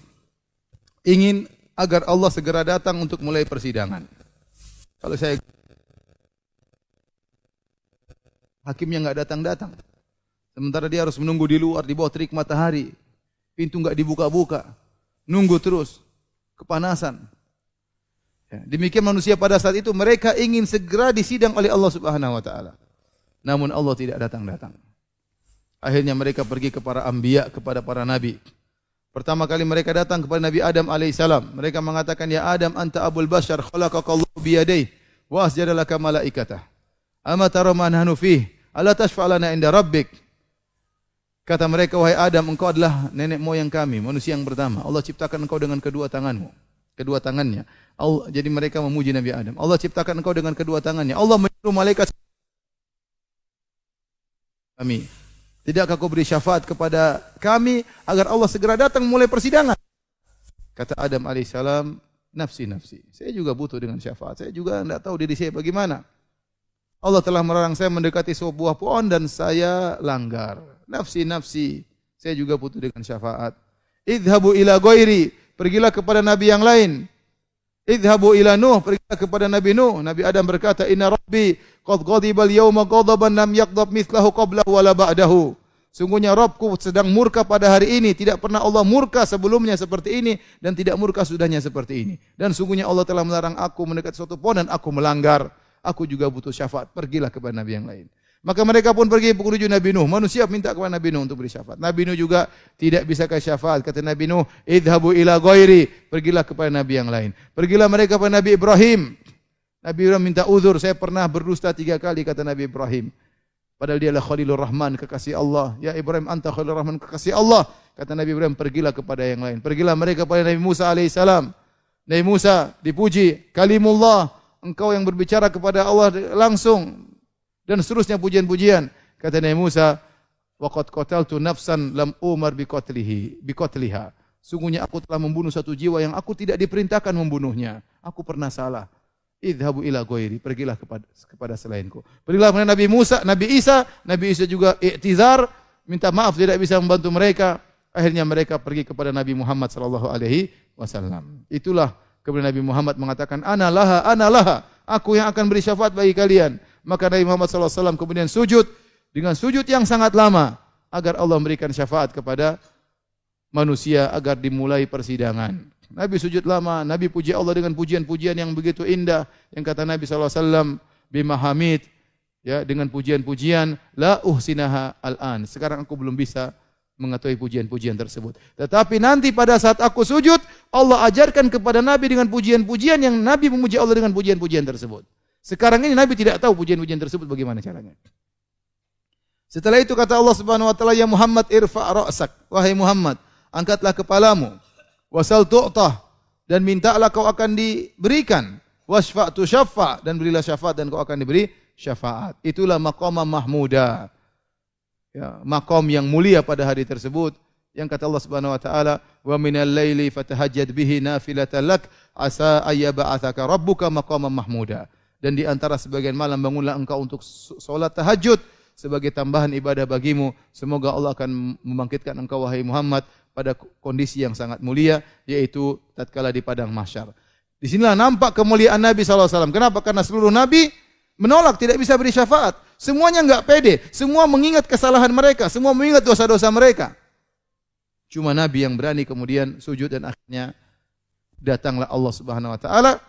Syafaat Nabi tersebut adalah untuk mulai persidangan. Setelah manusia menunggu dalam waktu yang sangat lama. Maka setelah itu datanglah Allah Subhanahu wa taala, wa jaa rabbuka wal malaku saffan saffa. Maka datanglah Rabbmu dan malaikat bersaf-saf. Datanglah Allah Subhanahu wa taala. Dan mulailah persidangan. Dimulailah persidangan pada hari tersebut. Yang pertama disidang oleh Allah Subhanahu wa taala di antara manusia, ya, adalah fid dima, masalah darah. Si fulan pernah membunuh si fulan, maka mereka lapor di hadapan Allah Subhanahu wa taala, "Ya Allah, hadza qad qatalani." Ini fulan pernah bunuh saya tatkala di dunia. Dia lapor kepada Allah Subhanahu wa taala, disidang.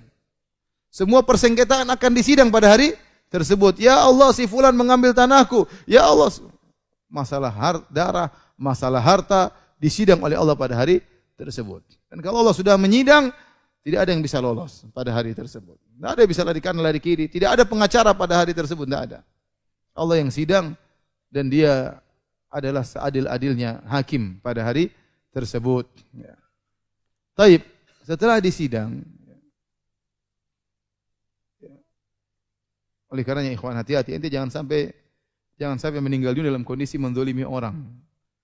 Kalau ente bisa meninggal dunia dalam kondisi tidak menzalimi orang, kata para ulama, khafifadz dhahr, khamisal batan, dalam kondisi ringan tanggungan, tidak ada beban yang hak orang lain yang ente pikul, khamisal batan, dalam kondisi perut kosong, tidak ada makanan haram yang kau makan, maka lakukanlah.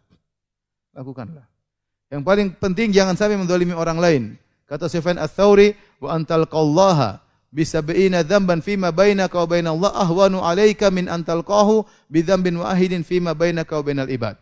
Engkau bertemu dengan Allah dengan bawa 70 dosa, antara engkau dengan Allah lebih ringan daripada kau bertemu dengan Allah dengan bawa satu dosa, kau zalimi orang lain. Hati-hati. Kata Imam Syafi'i, bi'saz zat ilal ma'at al-udwanu 'alal ibad. Seburuk-buruk bekal menuju akhirat adalah berbuat zalim kepada orang lain. Mengerikan. Ada kawan saya kemarin baru cerita. Kata dia, Ustaz, ini cerita ini kalau bikin bisa dibuat sinetron katanya. Dia cerita, jadi kakeknya meninggal dunia, meninggalkan harta warisan, dibagi-bagi. Di antaranya buat bapaknya. Kemudian di antaranya buat kakak-kakak saudara-saudara yang lain. Setelah dibagi, mereka hidup lama di situ, tiba-tiba di suatu hari datanglah ada orang kafir datang kemudian merebut tanah tersebut. Ternyata sertifikatnya digadaikan oleh saudara-saudara 8 orang. Menggadaikan sertifikat tersebut kepada orang kafir dan akhirnya dijual kepada orang kafir. Mungkin belum balik nama. Intinya ada masalah, akhirnya tanahnya mau diambil. Maka bapaknya berkata kepada saudara-saudara 8 orang. Kalian tahu ini kan tanah hak saya. Kalian tahu. Mereka kemudian kata dia, "Taib, kalian boleh ambil, tapi kalian tahu ini kezaliman, ini zalim. Kalian berani ngambil ini, tidak takut sama Allah." Kata saudara-saudaranya, enggak apa-apa, kita mau ambil. Akhirnya kata bapaknya, silakan ambil. Subhanallah, kata teman saya ini, setelah itu 8 orang ini semuanya meninggal dalam kondisi buruk semuanya. Tidak langsung, tapi bertahap, tidak terasa. Orang kalau sudah zalim terkadang terjerumus dalam kemaksiatan, dia tidak sadar kenapa akibat kezalimannya. Dia merasa dirinya benar, padahal dia zalim. Orang lihat semua dia ngawur, tapi tidak sadar kenapa dia zalimi orang. Hati-hati ikhwan. Ente jangan sampai makan harta orang lain dengan kezaliman. Ente jangan sampai menuduh orang lain yang tidak-tidak. Ente jangan sampai menjatuhkan harga diri orang lain tanpa hak. Jangan ambil sepeser pun harta orang lain, mengerikan. Apa kata Nabi SAW? Man akhadha minal ardi shibran zulman, barang siapa yang mengambil tanah orang lain meskipun sejengkal dengan kezaliman, tuwiqahu yaumal qiyamati sab'a aradin, maka dia akan dipikulkan 7 lapis bumi pada hari kiamat kelak. 1 jengkal dia ambil tanah orang. Lagi dengan matok tanah orang 1 hektar, mengerikan. 1 jengkal saja dia akan binasa. 1 binasa. Nabi SAW mengatakan barang siapa yang mengambil sepeser harta saudaranya, dia akan masuk neraka jahanam. Maka sahabat berkata, "Walau qadhiban min arak, ya Rasulullah, meskipun hanya hanya satu siwak, satu batang siwak. Kata Nabi, walau qadiban min arak. Meskipun hanya satu siwak. Hati-hati. Jangan ambil harta orang. Musibah pada hari kiamat kelak. Ente akan disidang oleh Allah dan tidak bisa lari pada hari tersebut. Adapun maksiat ente dengan Allah Subhanahu wa taala, pada asalnya Allah Maha Pengampun, tapi maksiat ente dengan orang lain, Anda menzalimi orang lain, pada asalnya dia akan nuntut pada hari kiamat kelak. Setelah disidang, maka masuk pada namanya hisab. Hisab, kalau kita boleh katakan hisab, namanya bahasa Indonesia namanya audit, diaudit.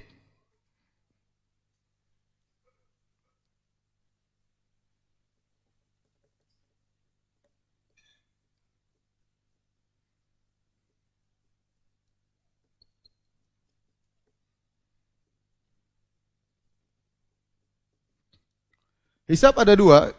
Kalau kita mau artikan bahasa Indonesia, itu Allah mengaudit, ya. Diperiksa. Tujuan hisab adalah untuk mengklasifikasikan. Tujuannya untuk mengklasifikasikan.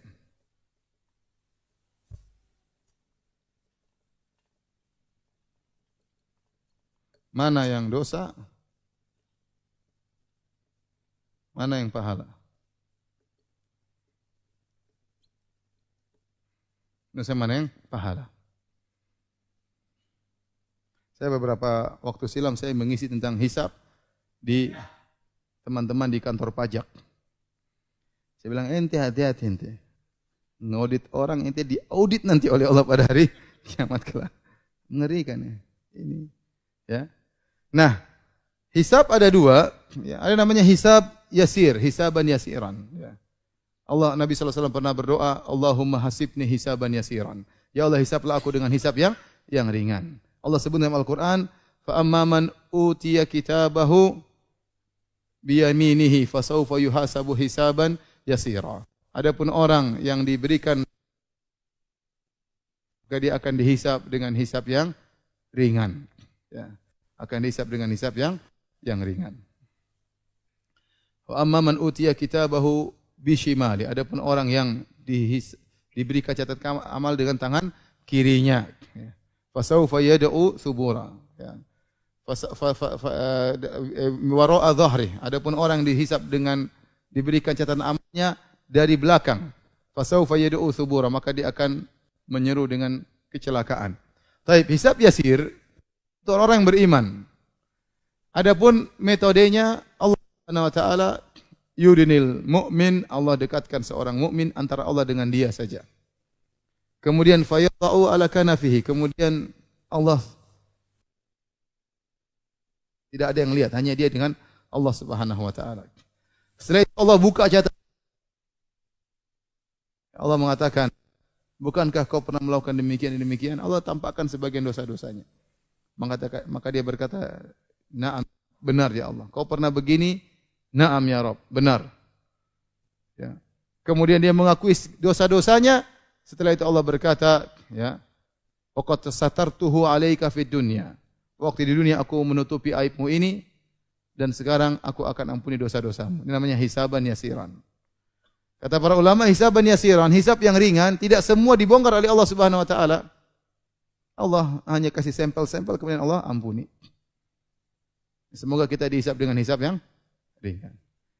Yang lebih enak lagi, tidak usah dihisab, langsung masuk surga. Ya, kemarin ada kawan cerita, dia mau menikah lagi, maka dia laporkan ke istrinya, sayang saya mau nikah lagi.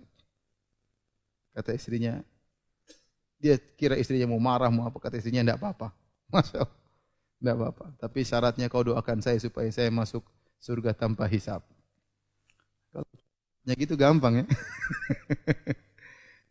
Tapi ini hisab, kalau orang hisab ini mengerikan. Kalau orang bisa masuk surga tanpa hisab, Masya Allah, luar biasa. Ya. Tapi paling tidak kalau kita dihisab, maka hisaban apa? Yasiran, hisab yang ringan. Tidak memalukan di hadapan khalayak. Hisab cuma sekilas, kemudian Allah ampuni. Kedua, munaqasyah. Munaqasyah ini Hajar rahimahullah ta'ala. Yang itu kata Nabi SAW, man nuqishal hisab uzib. Barang siapa dimunaqasyah, disidang oleh Allah Subhanahu wa taala, uzib, maka dia akan tersiksa. Dia tersiksa tatkala dihisab dengan detail. Orang pelaku maksiat, Ya, dihisab dengan hisab yang detail. Dia akan tersiksa dari dua sisi. Pertama, tersiksa tatkala dibongkar aib-aibnya. Ya. Yang kedua, disiksa nanti akan dimasukkan dalam neraka jahanam. Dan antum tahu apa yang akan antum dihisab? Harta yang akan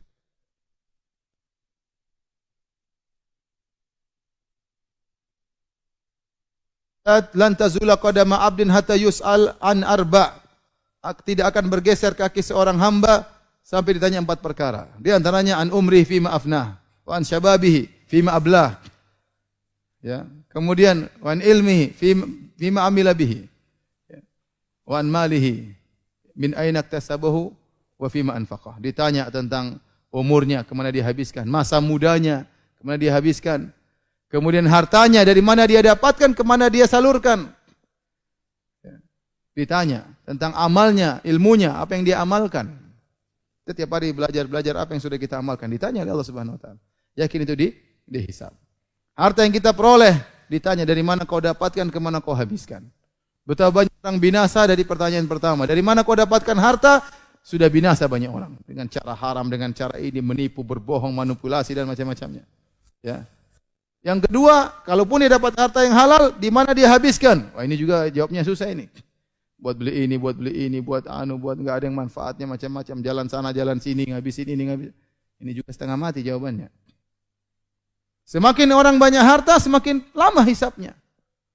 Makanya dalam hadis disebutkan, inna fuqara ummati yadkhulunal jannata qabla al-aghniya bi 500 am. Sungguhnya orang-orang miskin dari umatku masuk surga 500 tahun sebelum orang-orang kaya. Kenapa orang-orang kaya hisabnya kepanjangan, lama? Tertunda. Makanya antum yang miskin-miskin, alhamdulillah ala kulli hal. Hisabnya cepat. Hisabnya cepat. HP cuma satu, itu pun HP jadul. Hisabnya cepat. HP 2, HP-nya semua smartphone, isinya macam-macam, repot. Berapa banyak yang sudah kita lihat, berapa banyak tayangan YouTube yang kita nonton, betapa banyak aurat wanita yang kita lihat di situ, betapa banyak gibah namimah yang kita baca di situ, semuanya dihisab. Itu bicara HP, belum yang lainnya. Oleh karenanya, hisab ini, kalau kita dapat hisab yang ringan, alhamdulillah, cepat selesai. Kalau hisab yang munaqasyah, maka akan dihisab oleh Allah secara detail. Seorang bertakwa kepada Allah, hati-hati. Ya, persiapan bahwasanya apa yang dilakukan semuanya akan dihisab oleh Allah Subhanahu wa taala. Setelah dihisab, maka kemudian diklasifikasikan mana yang maksiat dan mana yang merupakan kebaikan, ya. Allah sebutkan dalam Al-Qur'an tentang orang yang dihisab. Ya, fa amman utiya kitabahu bi yaminih. Adapun orang yang diberikan catatan amal dengan tangan kanannya. Sebelum dia hisab diberikan catatan amal dengan tangan kanannya, kemudian dibuka. Iqra kitabak, bukalah, bacalah catatanmu. Kafa bi nafsikal yauma 'alaika hasiba. Kau juga akan menghisab dirimu. Dibuka catatan amal, dia baca. Adapun orang yang menerima catatan amal dengan tangan kanan, ya, menerima catatan amal dengan tangan kanannya, itu adalah hari kegembiraan baginya. Wa yaqulu ya man utiya kitabahu bi yaminih. Ya. Fa yaqulu ha umqra'u kitabiyah. Dia mengatakan, lihatlah bagaimana catatan amalku. Dia bangga di hadapan yang lainnya. Inni dhanantu anni mulaqiyah. Saya dulu di dunia, saya yakin saya akan bertemu dengan Allah Subhanahu wa taala. Fa huwa fi 'isyatir radiyah. Maka dia akan masuk surga dengan kehidupan yang dia senangi. Fi jannatin 'aliyah, di surga yang tinggi. Kutufu hadaniyah, yang di mana dahan-dahan buah-buahnya dalam kondisi mudah untuk dipetik, rendah. Jadi inilah hari di mana orang tatkala diberi catatan amal seakan-akan dia menerima raport dari kegiatan dia selama di dunia. Maka orang yang menerima catatan amal dengan tangan kanan, dia bangga. Dia mengatakan, ha umqra'u kitabiyah, bacalah catatan amalku. Dia bangga. Hari yang menyenangkan bagi dia. Dia bangga, dia lihatlah catatan amalku. Kenapa saya berhasil ini? Dulu saya yakin bertemu dengan Allah Subhanahu wa taala. Maka Allah berikan dia kehidupan yang bahagia. Kita aja kalau lulus senang lihat syahadah, dapat nilai tinggi, cum laude, kita bangga. Apalagi raport akhirat, itulah catatan amal kita. Wa amma man utiya kitabahu bishimalih. Fa yaqulu ya laitani lam uta kitabiyah. Adapun orang yang menerima catatan amal dengan tangan kirinya, Dia dapat catatan amal dalam tangan kirinya, maka dia tahu dia akan binasa. Fa yaqulu ya laitani lam uta kitabiyah. Seandainya aku tidak diberi catatan amal rapotku, saya tidak mau terima. Rapot isinya terbakar semua. Walam adri ma hisabiyah, saya tidak tahu apa isinya, mengerikan, dia takut. Ya laitaha kanatil qadiyah, seandainya saya mati hari ini, biar selesai urusan. Oh, enggak, berlanjut. Ma agna anni maliyah, hartaku tidak bermanfaat. Halaka anni sultaniyah, kekuasaanku, jabatanku tidak ada semuanya. Semua sudah tiada, semua sudah sirna. Dulu di dunia bangga dengan jabatannya, bangga dengan hartanya, percuma, tidak ada manfaatnya pada hari kiamat kala. Kalau dia terima catatan amal dengan tangan kiri, binasa dia. Dalam ayat yang lain kata Allah, wa amma man utiya kitabahu wara'a dhahri. Adapun orang menerima catatan amal dari belakangnya, fasaufa yad'u subura, maka dia akan berteriak-teriak, celaka aku, celaka aku. Wa yasla sa'ira, dia akan masuk dalam neraka jahanam. Innahu kana fi ahlihi masrura, dia dulu di dunia hanya senang-senang saja di rumahnya, senang-senang berfoya-foya. Innahu dhanna alla yahur, dia menyangka dia tidak akan dikembalikan, dia menyangka tidak akan dihisab. Orang tukang maksiat kan begitu. Kumpulan duit, senang-senang, jalan sana, jalan sini, berhura-hura, minum khamar, bermaksiat, seakan-akan tidak dihisab. Cari uang lagi, berfoya-foya lagi, senang-senang di rumahnya. Senang sama istrinya, senang dengan maksiatnya, sedang musik-musikan, joget-jogetan, itu kegiatan mereka. Lupa bahwasanya dia akan dihisab oleh Allah Subhanahu wa taala. Lupa bahwasanya dia akan mati, dikembalikan oleh Allah Subhanahu wa taala. Allah menyebutkan dalam dua ayat. Pertama, dia menerima catatan amal dengan tangan kiri. Dalam ayat yang lain, dia menerima catatan amal dari belakang. Sehingga para ulama menjamakan. Bagaimana caranya? Ada yang mengatakan dia menerima begini.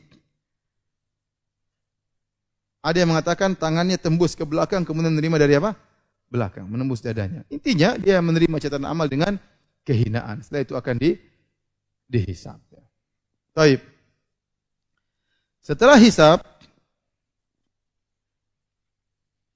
kemudian mizan.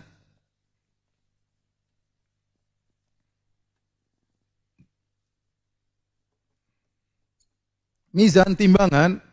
Timbangan Allah Subhanahu wa taala memiliki dua sifat. Yang pertama sangat detail. Yang kedua adil. Timbangan Allah sangat detail dan sangat adil. Wa nadha'u mawazinal qista li yaumil qiyamah. Fala tuzlamu nafsun syai'a wa in kana mithqala habatin min khardalin ataina biha wa kafa bina hasibin. Kata Allah Subhanahu wa taala, kami letakkan timbangan yang adil pada hari kiamat kelak. Timbangan tersebut sangat adil. Dan betapapun beratnya akan ditimbang, tidak ada yang lolos dari timbangan. Timbangan Allah sangat detail, sangat detail. Makanya Allah mengatakan, "Wa may ya'mal mithqala dzarratin khairan yarah." Barang siapa melakukan amal kebajikan meskipun sebesar zarrah, dia akan lihat hasilnya, akan ditimbang oleh Allah. Wa may ya'mal mithqala dzarratin syarran yarah. Barang siapa melakukan keburukan meskipun sebesar zarrah, akan ditimbang, dia akan lihat hasilnya. Apa kata Luqman kepada anaknya? "Ya bunayya, innaha in takum mithqala habatin min khardalin fatakun fi sakhratin aw fis samawati aw fil ardi ya'ti biha Allah. Innallaha latifun khabir." Wahai putraku, kalau kau punya amal, meskipun kecil sebesar biji sawi, tersimpan dalam batu, tidak ada yang bisa lihat, dalam batu tengah-tengah. Atau kau lemparkan ke angkasa sana di langit, tidak ada yang lihat. Atau kau benamkan dalam bumi, enggak ada yang lihat, ya'ti biha Allah, Allah akan datangkan pada hari kiamat, akan ditimbang. Jadi orang kalau melakukan kebajikan, ente kalau taat kepada Allah, ente tutup, tidak ada yang tahu, Allah tahu, jangan khawatir. Meskipun tidak ada orang yang tahu Anda melakukan, Allah akan hadirkan pada hari kiamat. Tidak ada yang lolos, semuanya akan dihadirkan. Sebaliknya kalau engkau melakukan kemaksiatan, meskipun kau sembunyi rapat-rapat, tidak ada yang tahu, bersendirian di tengah malam kau bermaksiat, akan dibongkar oleh Allah Subhanahu wa taala pada hari tersebut. Jadi semua akan ditimbang. Timbangan sangat detail sekali. Makanya Nabi SAW mengatakan, la tahkiranna minal ma'rufi syai'un wa lan talqa akhaka biwajhin talik. Jangan kau remehkan kebaikan sedikit apapun meskipun hanya tersenyum ketika bertemu dengan saudara. Ente senyum itu ada catatannya, ditimbang nanti. Senyuman datang ditimbang.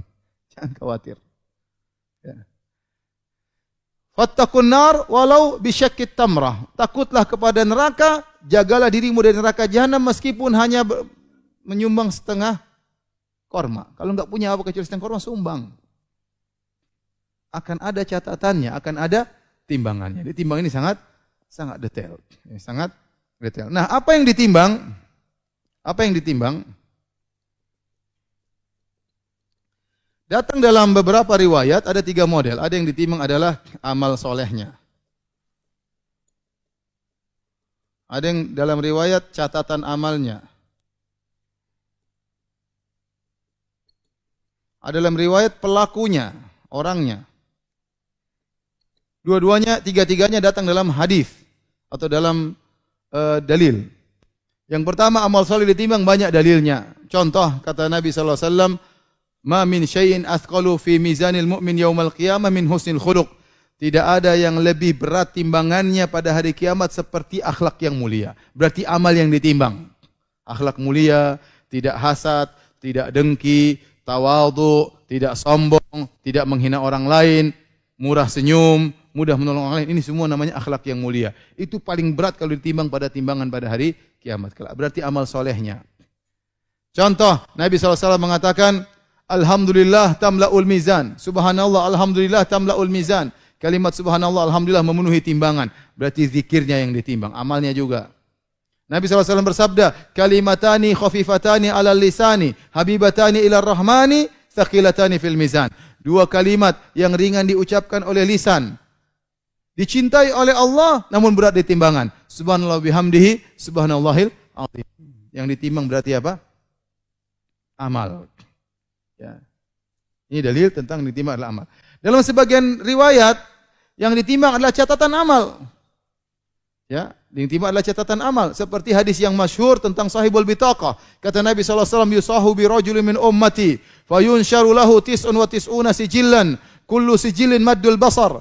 Pada hari kiamat kelak dipanggillah salah seorang dari umatku di hadapan khalayak. Allah ingin muliakan dia. Maka dibukakan bagi dia 99 catatan, gulungan catatan amal. Setiap gulungan catatan sejauh mata memandang, isinya maksiat. Kemudian Allah bertanya kepada dia, "Apakah ada yang kau ingkari dari ini semua?" Kata dia, "Tidak ada ya Rabb." "Hal zalamaka katabatil hafizun?" Apakah malaikat-malaikatku zalim kepada engkau? Mungkin ada salah catat. Mungkin malaikat salah catat. Harusnya melirik, ditulis melotot. Enggak, malaikat detail tulisnya. Ada yang salah catat? Enggak ya Allah. Ada yang salah? Enggak. Udah ketakutan dia. Maka kata Allah, "Innaka lan tudzlamal yaum." Hari ini kau tidak akan dizalimi. Maka dikeluarkan bagi dia bitaqah, tertulis la ilaha illallah Rasulullah. Satu bitaqah. Maka dia berkata, "Ya Allah, ya Rabbi, aina hadhil bitaqat? Aina hadhil bitaqah min hadhihi sijillat?" Ya Rabbku, apa pengaruhnya kartu ini dengan catatan amal maksiat yang begitu banyak? Kata Allah, "Innaka lan tudzlamal yaum." Kau tidak akan dizalimi. Begitu ditimbang, ternyata lebih berat apa? La ilaha illallah. Ini dalil bahwasanya yang ditimbang catatannya. Yang ditimbang apa? Catatannya. Dalam sebagian riwayat juga yang ditimbang pelakunya. Seperti dalam hadis Ibnu Mas'ud, tatkala Ibnu Mas'ud sedang bersama para sahabat, tiba-tiba ada angin berhembus sehingga tersingkaplah kedua betisnya yang kurus, maka para sahabat, sebagian sahabat tertawa. Nabi SAW bertanya, "Mimma tathakun?" Apa yang buat kalian tertawa? Kata para sahabat, "Min diqati saqaihi ya Rasulullah." Karena kurusnya betisnya Ibnu Mas'ud. Kata Rasulullah SAW, "Lahuma fil mizan athqalu min jabal Uhud." Sungguh 2 betis Ibnu Mas'ud kalau ditimbang pada hari kiamat kelak lebih berat daripada gunung Uhud. Jadi kalau orang kurus tapi imannya kuat jadi berat. Kalau gemuk, imannya kuat juga berat. Sebaliknya orang-orang kafir yang badannya besar-besar tidak ada nilainya di timbangan pada hari kiamat kelak. Dari sini ternyata ada 3 yang ditimbang. Kata para ulama, terserah Allah. Terkadang yang ditimbang amal solehnya, terkadang catatan amal, terkadang pelakunya. Tapi ini semua kembali kepada amal soleh. Berat ringannya kembali kepada apa? Amal soleh. Tapi terserah Allah mau timbang. Nah, sebagian orang-orang ahlul bidah mengingkari adanya timbangan. Kata mereka, gimana amal soleh? Amal soleh kan abstrak. Bagaimana mau ditimbang? Kita bilang urusan Allah Subhanahu Wa Taala. Allah menjadikan sesuatu yang abstrak menjadi sesuatu yang konkret, terserah Allah Subhanahu wa taala. Dalam banyak hadis disebutkan amal soleh akan datang dalam bentuk seorang manusia. Disebutkan juga Al-Baqarah dan Al-Imran akan datang seperti awan atau sekumpulan burung yang menaungi. Allah datangkan terserah. Ya. Bagaimana cara orang menimbang itu mudah bagi Allah Subhanahu wa taala. Yang penting Allah mengatakan Allah apa? Akan menimbang amal soleh tersebut. Nah, setelah ditimbang, maka ada 3 kemungkinan. Setelah ditimbang,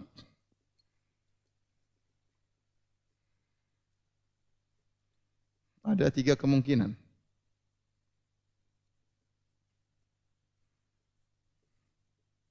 Yang pertama, pahala lebih berat daripada dosa.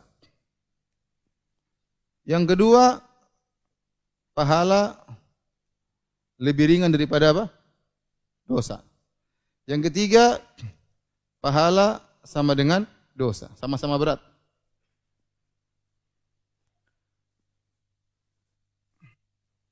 Adapun kalau pahala lebih berat daripada dosa, fa amma man thaqulat mawazinuh fa huwa fi 'ishatir radhiyah.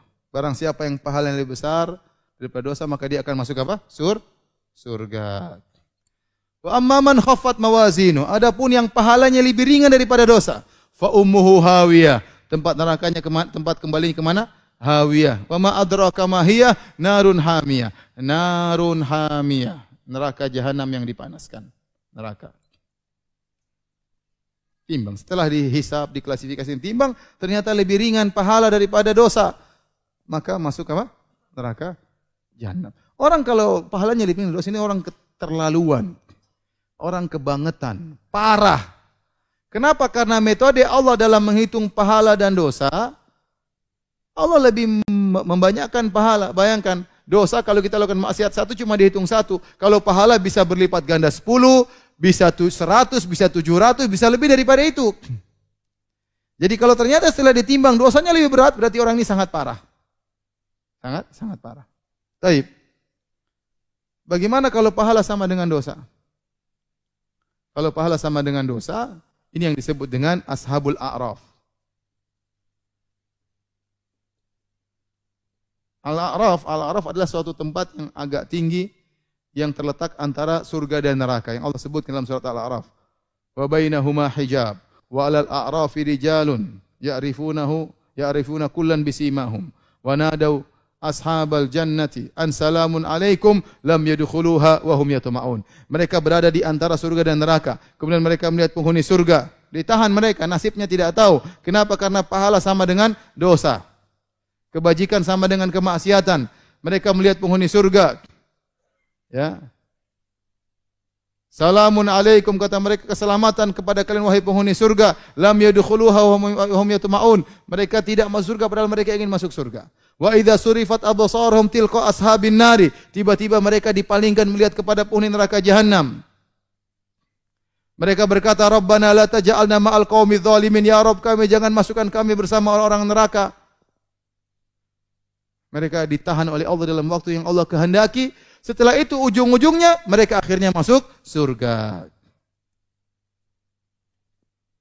Tapi tidak langsung, mereka ditahan terlebih dahulu. Baik.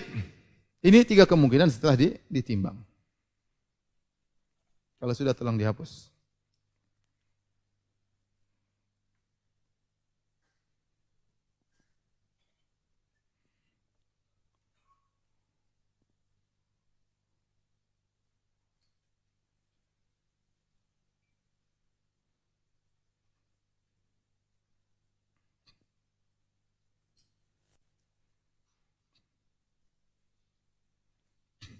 Setelah mizan, kata para ulama ada namanya pengkelompokan. Nomor berapa tadi?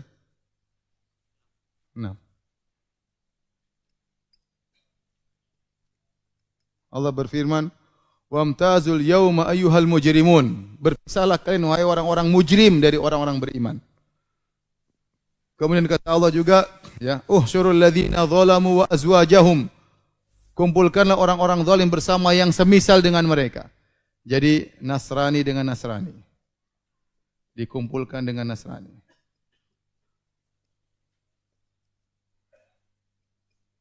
Nanti Yahudi dengan Yahudi, Yahudi dengan Yahudi, ateis dengan ateis, dikumpulkan. Ya, semuanya dikumpulkan. Kemudian munafik dengan munafik. Ya, bahkan sebenarnya mengatakan detail, koruptor dengan koruptor. Dikumpulkan. Pezina dengan apa? Pezina. Tukang main judi dengan tukang main judi. Ya, dikumpulkan. Berkelompok-kelompok. Usyurul ladzina zalamu wa azwajahum. Kumpulkan orang-orang zalim bersama yang semisal-misal mereka. Kata dalilnya, berarti dikumpulkan bersama masing-masing ya yang bertakwa dengan bertakwa, yang hafidz Quran dengan hafidz Quran. Dikumpulkan sesuai dengan apa? Yang dermawan dengan dermawan. Baik ya, orang-orang zalim dikumpulkan dengan jenis kezaliman mereka. Setelah itu, setelah pengelompokan baru namanya zulmah, kegelapan. Tiba-tiba gelap seluruhnya. Setelah kegelapan mereka disuruh lewat sirat. Disuruh melewati sirat. Sirat kira-kira begini ya, apa sekedar ilustrasi. Jadi misalnya ini neraka jahanam. Neraka.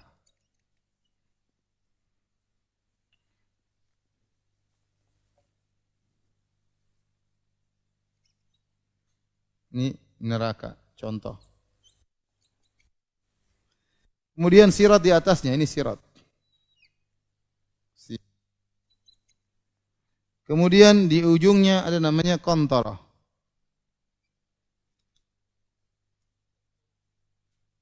Kemudian setelah itu surga di sini.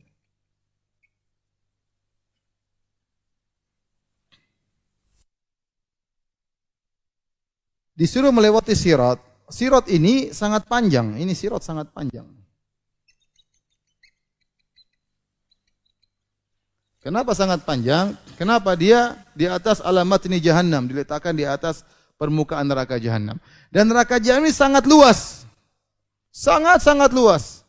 Makanya dalam hadis Rasulullah SAW tiba-tiba sami'a wajbah, atau para sahabat tiba-tiba mendengar suara bunyi jatuh. Kata Nabi, tahukah kalian suara itu? Para sahabat enggak tahu suara. Kata Nabi, itu batu dilemparkan ke dalam neraka jahanam 70 tahun baru sampai ke dasarnya. Berarti sangat dalam neraka jahanam, sangat dalam, sangat luas neraka jahanam. Sampai disebutkan dalam hadis bahwasanya matahari dan rembulan dimasukkan dalam neraka jahanam. Kenapa? Agar orang-orang yang menyembah matahari dan bulan mereka semakin terhina pada hari tersebut. Ternyata sesembahan mereka juga dimasukkan dalam neraka untuk membakar mereka. Menunjukkan neraka jahanam sangat luas. Demikian juga neraka jahanam minta tambahan. Kata Allah, yauma naqulu lil jahannama halim talati wa taqulu hal mim mazid. Pada hari tersebut kami bertanya kepada neraka jahanam, sudah full kah? Kata neraka, belum, masih ada tambahan enggak? Jangan khawatir, neraka jahanam ini cukup untuk penduduk Bekasi seluruhnya. Waliyadzubillah. Indonesia semua cukup. Waliyadzubillah. Jangan masuk sini ya. Jadi sangat luas, luar biasa. Nah, kalau sangat luas, sangat dalam, luar biasa, berarti di atasnya sirat sangat apa?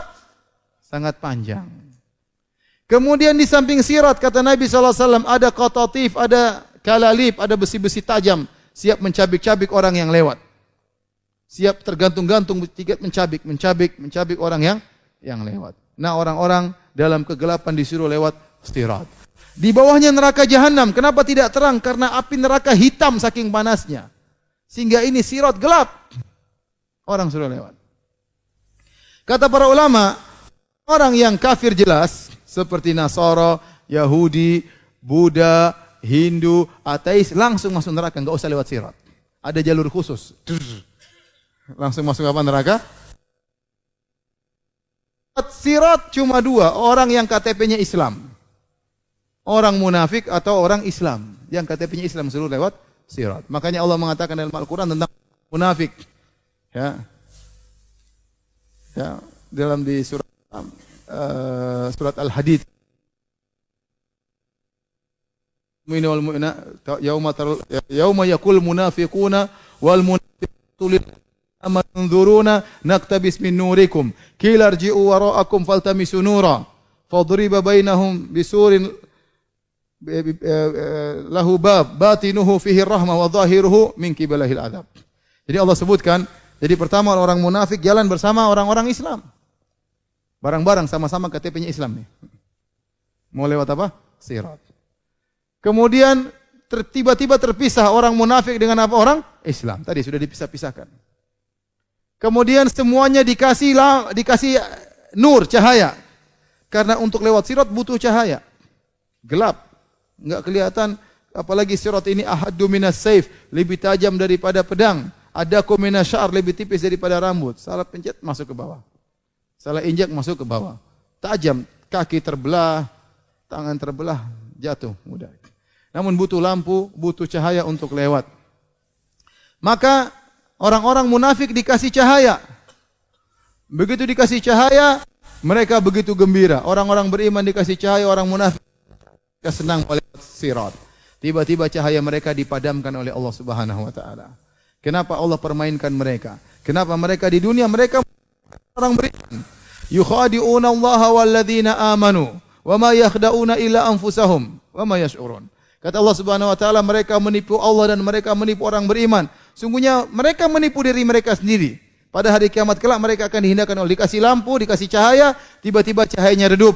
Tatkala orang-orang beriman melihat cahaya orang munafik redup, mereka berdoa, Rabbana atmim lana nurana waghfir lana. Ya Rabb kami, sempurnakanlah cahaya kami, ampunilah dosa-dosa kami. Karena dosa-dosa yang membuat cahaya menjadi redup. Ya Allah, ampunilah dosa-dosa kami, sempurnakan cahaya kami. Akhirnya orang munafik tidak punya lampu, tidak punya cahaya. Mereka minta kepada orang-orang beriman, yauma yaqulul munafiquna wal munafiqatu lil ladzina amanu nzuruna naktabis min nurikum. Berkatalah orang-orang munafik lelaki, berkatalah orang munafik wanita. Mereka berkata kepada orang beriman, unzuruna, tunggu kami. Naktabis min nurikum, kami minta sebagian cahaya kalian. Berilah kami sebagian bekal cahaya. Kilarji'u wara'akum faltamisu nura. Dikatakan kepada mereka, cari di belakang sana, mundur. Tidak bisa kami kasih. Tiba-tiba Allah kasih suatu pembatas antara mereka dengan orang-orang munafik. Mereka tidak bisa minta ambil cahaya dari orang beriman. Nah, akhirnya mereka melewati sirat tanpa cahaya, mereka masuk dalam neraka jahanam. Adapun orang-orang beriman tatkala melewati sirat, maka cahaya mereka berbeda-beda, kecepatan mereka berbeda-beda. Ada sebagian mereka diberikan cahaya seperti gunung terang benderang, semua sirat kelihatan dengan jelas. Ada di antara mereka hanya diberi cahaya seperti sebuah pohon di sebelah kanannya, tapi masih bisa kelihatan. Ada di antara mereka yang cuma diberi cahaya di jempol kakinya. Terkadang nyala, terkadang redup. Kalau nyala dia jalan, kalau redup dia berhenti. Nabi sebutkan. Sehingga di antara mereka ada yang berjalan dengan begitu cepat, di antara mereka ada yang kalbarq, seperti kilat, tahu-tahu sampai surga. Masya Allah. Langsung disambut bidadari. Sebagian mereka ada yang melewati sirat seperti ar-rihal mursalah, seperti angin yang bertiup kencang, lumayan cepat. Di antara mereka ada yang ka'ajawidil khail, seperti kuda-kuda pilihan yang berlari dengan cepat. Di antara mereka ada yang seperti onta-onta, lebih lambat tapi bisa lewat. Di antara mereka ada yang merangkak sampai tangannya terseok-seok dan seterusnya. Akhirnya dia selamat. Kemudian kata Nabi SAW, yang melewati sirat ada 3 model. Ada yang najin, selamat, tidak terluka sama sekali. Ada yang najin tapi terluka-luka, dicabik-cabik oleh besi-besi tersebut, tapi dia selamat. Kata para ulama, mereka adalah orang-orang yang punya dosa, tetapi dosa tersebut tidak berhak untuk masuk neraka. Cukup dicabik-cabik oleh besi-besi tadi. Disiksa di sini saja, tidak harus masuk neraka. Dan ada di antara mereka dicabik-cabik langsung masuk neraka jahanam. Orang mukmin tapi masuk neraka jahanam, diazab dulu karena masih banyak dosanya, terlalu parah sehingga harus dimasukkan neraka jahanam. Yang pertama lewat Nabi SAW, Nabi lewat, para anbiya lewat, semua Nabi berdoa, Allahumma sallim sallim, ya Allah selamatkan selamatkan. Namun tidak semuanya selamat. Sudah lewat, yang lolos dikumpulkan di Qantharah. Qantharah ini semacam jembatan. Ada khilaf di kalangan para ulama. Ada yang mengatakan kelanjutan sirat, ada yang mengatakan jembatan tersendiri sebelum masuk surga. Diberhentikanlah mereka semuanya di sini, maka dibersihkan. Hudzibu wa nuqu, dibersihkan penyakit-penyakit hati mereka. Mungkin ada masalah, mungkin ada ini masih dongkol-dongkolan, dibersihkan. Wa daza'na ma fi sudurihim min ghillin, kami cabut segala penyakit hati mereka, dicabutin. Si dongkol-dongkol ya. Si jengkel-jengkel tadi mungkin di sidang belum selesai, semua dicabut kejengkelan mereka. Setelah itu baru mereka masukkan dalam apa? Surga. Semoga Allah masukkan kita dalam apa? Surga. Sangat mudah bagi Allah. Semoga Allah ampuni dosa-dosa kita dan bekalkan kita di surganya kelak. Demikian para hadirin dan hadirat yang hati Allah Subhanahu wa taala. Ini kira-kira perjalanan setelah kematian ya, sebagai gambaran bagi kita agar kita persiapkan diri kita untuk bisa bertemu dengan hari-hari tersebut. Wallahu taala alam bis-shawab. Yang bertanya saya persilakan.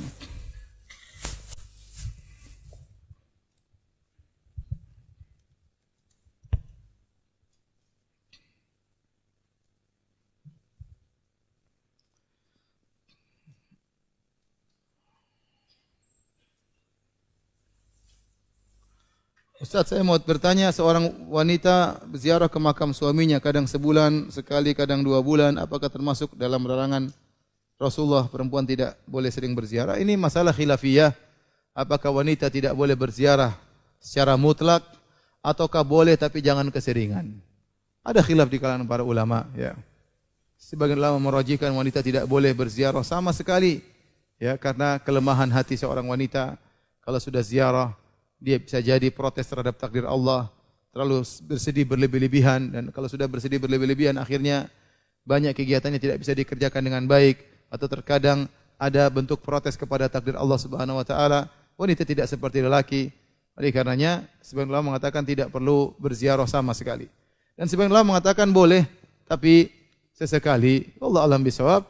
Ya, dua-duanya pendapat yang kuat, ya. Saya sampai sekarang pun belum bisa merajihkan dengan pasti, tetapi kalau dia mengambil pendapat bolehnya berziarah, maka kalau sebulan sekali itu termasuk jarang, tidak mengapa.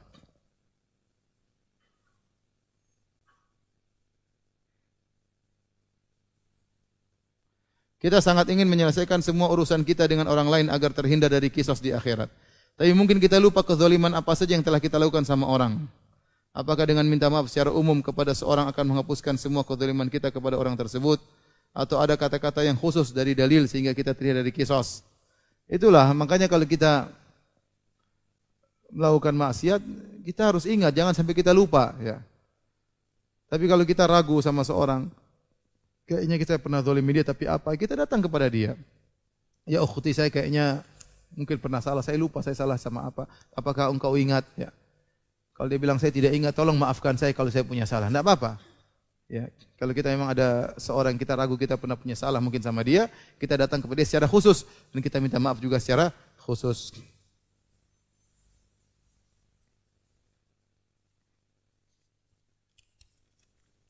Apakah yang menentukan surga dan neraka hanya di kehidupan dunia saja?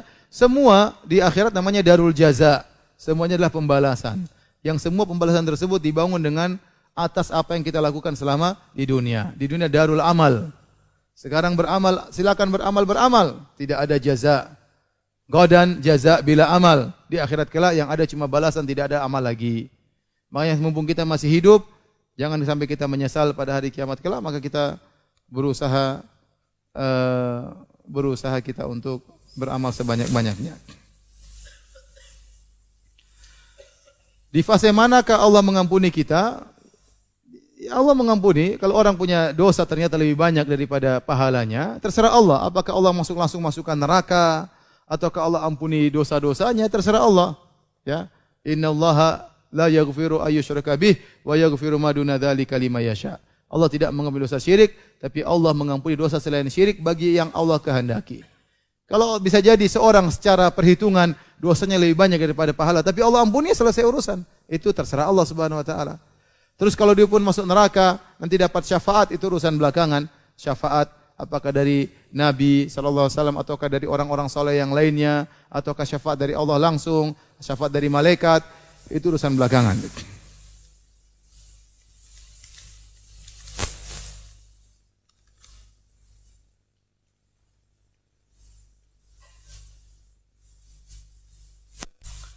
Sampai kapan waktunya Allah bersidang hambanya yang berjumlah miliaran dengan berbagai macam dosanya?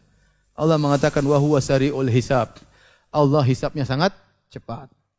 Terserah Allah Subhanahu wa taala. Sebagaimana Allah beri rezeki miliaran orang dengan mudah, dengan satu waktu, demikian juga Allah hisab. Kita enggak tahu cara Allah menghisab bagaimana. Yang jelas kita semua akan dihisab oleh Allah Subhanahu wa taala.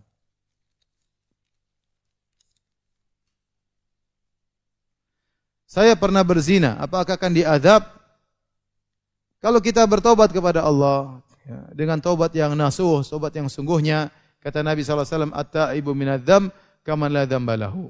Orang yang bertobat dari dosa seperti tidak ada dosanya. Oleh karenanya orang yang pernah berzina, dia harus menjauhkan dirinya dari sebab-sebab yang menjerumuskan dalam zina. Jaga pandangannya, jaga hubungannya dengan wanita yang tidak haram baginya. Jangan coba-coba lagi masalah seperti itu. Kalau menunjukkan dia benar-benar bertobat kepada Allah Subhanahu wa taala. Adapun setelah itu dia bertobat, dia masih main api, ini kita khawatir ya. Terjerumus lagi atau terseret-seret ke arah sana, masih kecipratan yang macam zina. Tapi kalau dia benar-benar bertobat kepada Allah, maka Allah akan mengampuni dosanya dan dia tentunya tidak akan diazab.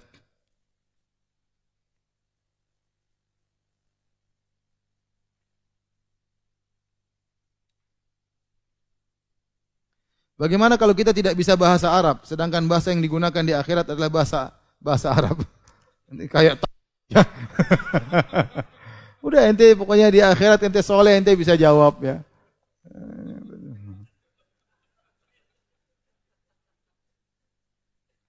Ustadz, apakah masih mengajar di Masjid Nabawi?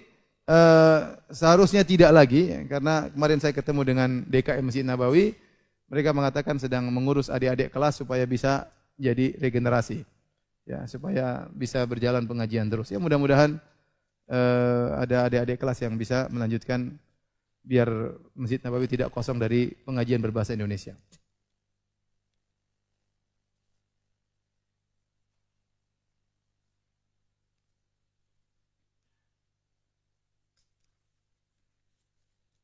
Ustaz, apa yang dimaksud dengan subhanallah, maha suci Allah? Maksudnya Allah maha suci dari segala kekurangan, dari segala aib. Makanya Allah sering sebutkan subhanallah tatkala Allah menyebut tentang keyakinan orang-orang musyrikin. Subhanallah amma yusyrikun.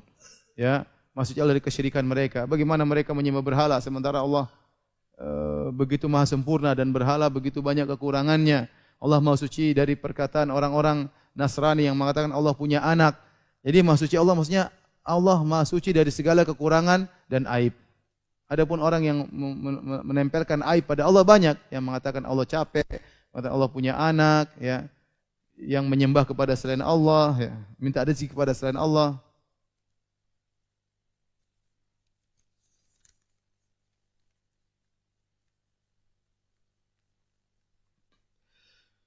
Beberapa bulan ini saya dihantui oleh kematian dan saya takut akan dosa-dosa saya, Pak Ustadz. Karena saya dulu di tahun 2012 dan 2013 pernah berzina kepada 4 orang wanita. Alhamdulillah ya. Pertanyaan, apakah dosa saya akan diampuni? Bagaimana salat saya sekarang? Anda kalau sudah pernah berzina, Anda bertobat kepada Allah ya. Segera menikah ya. Jangan lagi, tadi saya katakan, jangan lagi coba-coba bermain api. Jaga pandangan, jangan nonton sembarangan ya. Pokoknya benar-benar tobat. Orang bertobat kelihatan bagaimana tobat benar atau tidak. Kalau dia bertobat dengan sungguhnya, dosa sebesar apapun akan diampuni oleh Allah Subhanahu wa taala.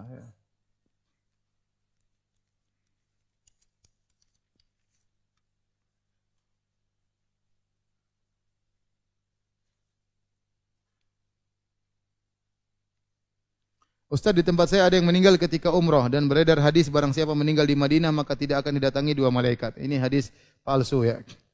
Enggak ada orang akan, tidak ada dalil bahwasanya meninggal di Madinah tidak akan didatangi malaikat mungkar dan nakir ya. Enggak.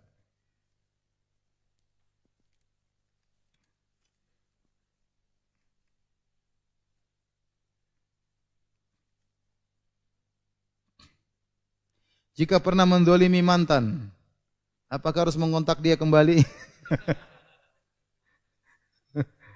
Allah alam. Khawatir ente kontak lagi tambah dolim lagi ya. Dia nuntut. Allah alam, saya nggak tahu ya. Yang penting kalau bisa minta ampun itu yang minta maaf itu yang terbaik. Atau misalnya yang kontak bukan antum tapi istri antum misalnya.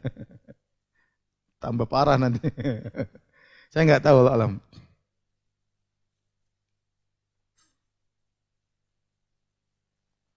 Pak Ustadz, ada orang meninggal tapi matanya tidak bisa ditutup. Kira-kira kenapa? Ya Allah alam ya, saya nggak tahu ya. Tidak ada dalil khusus, kalau tidak tertutup berarti begini, nggak ada.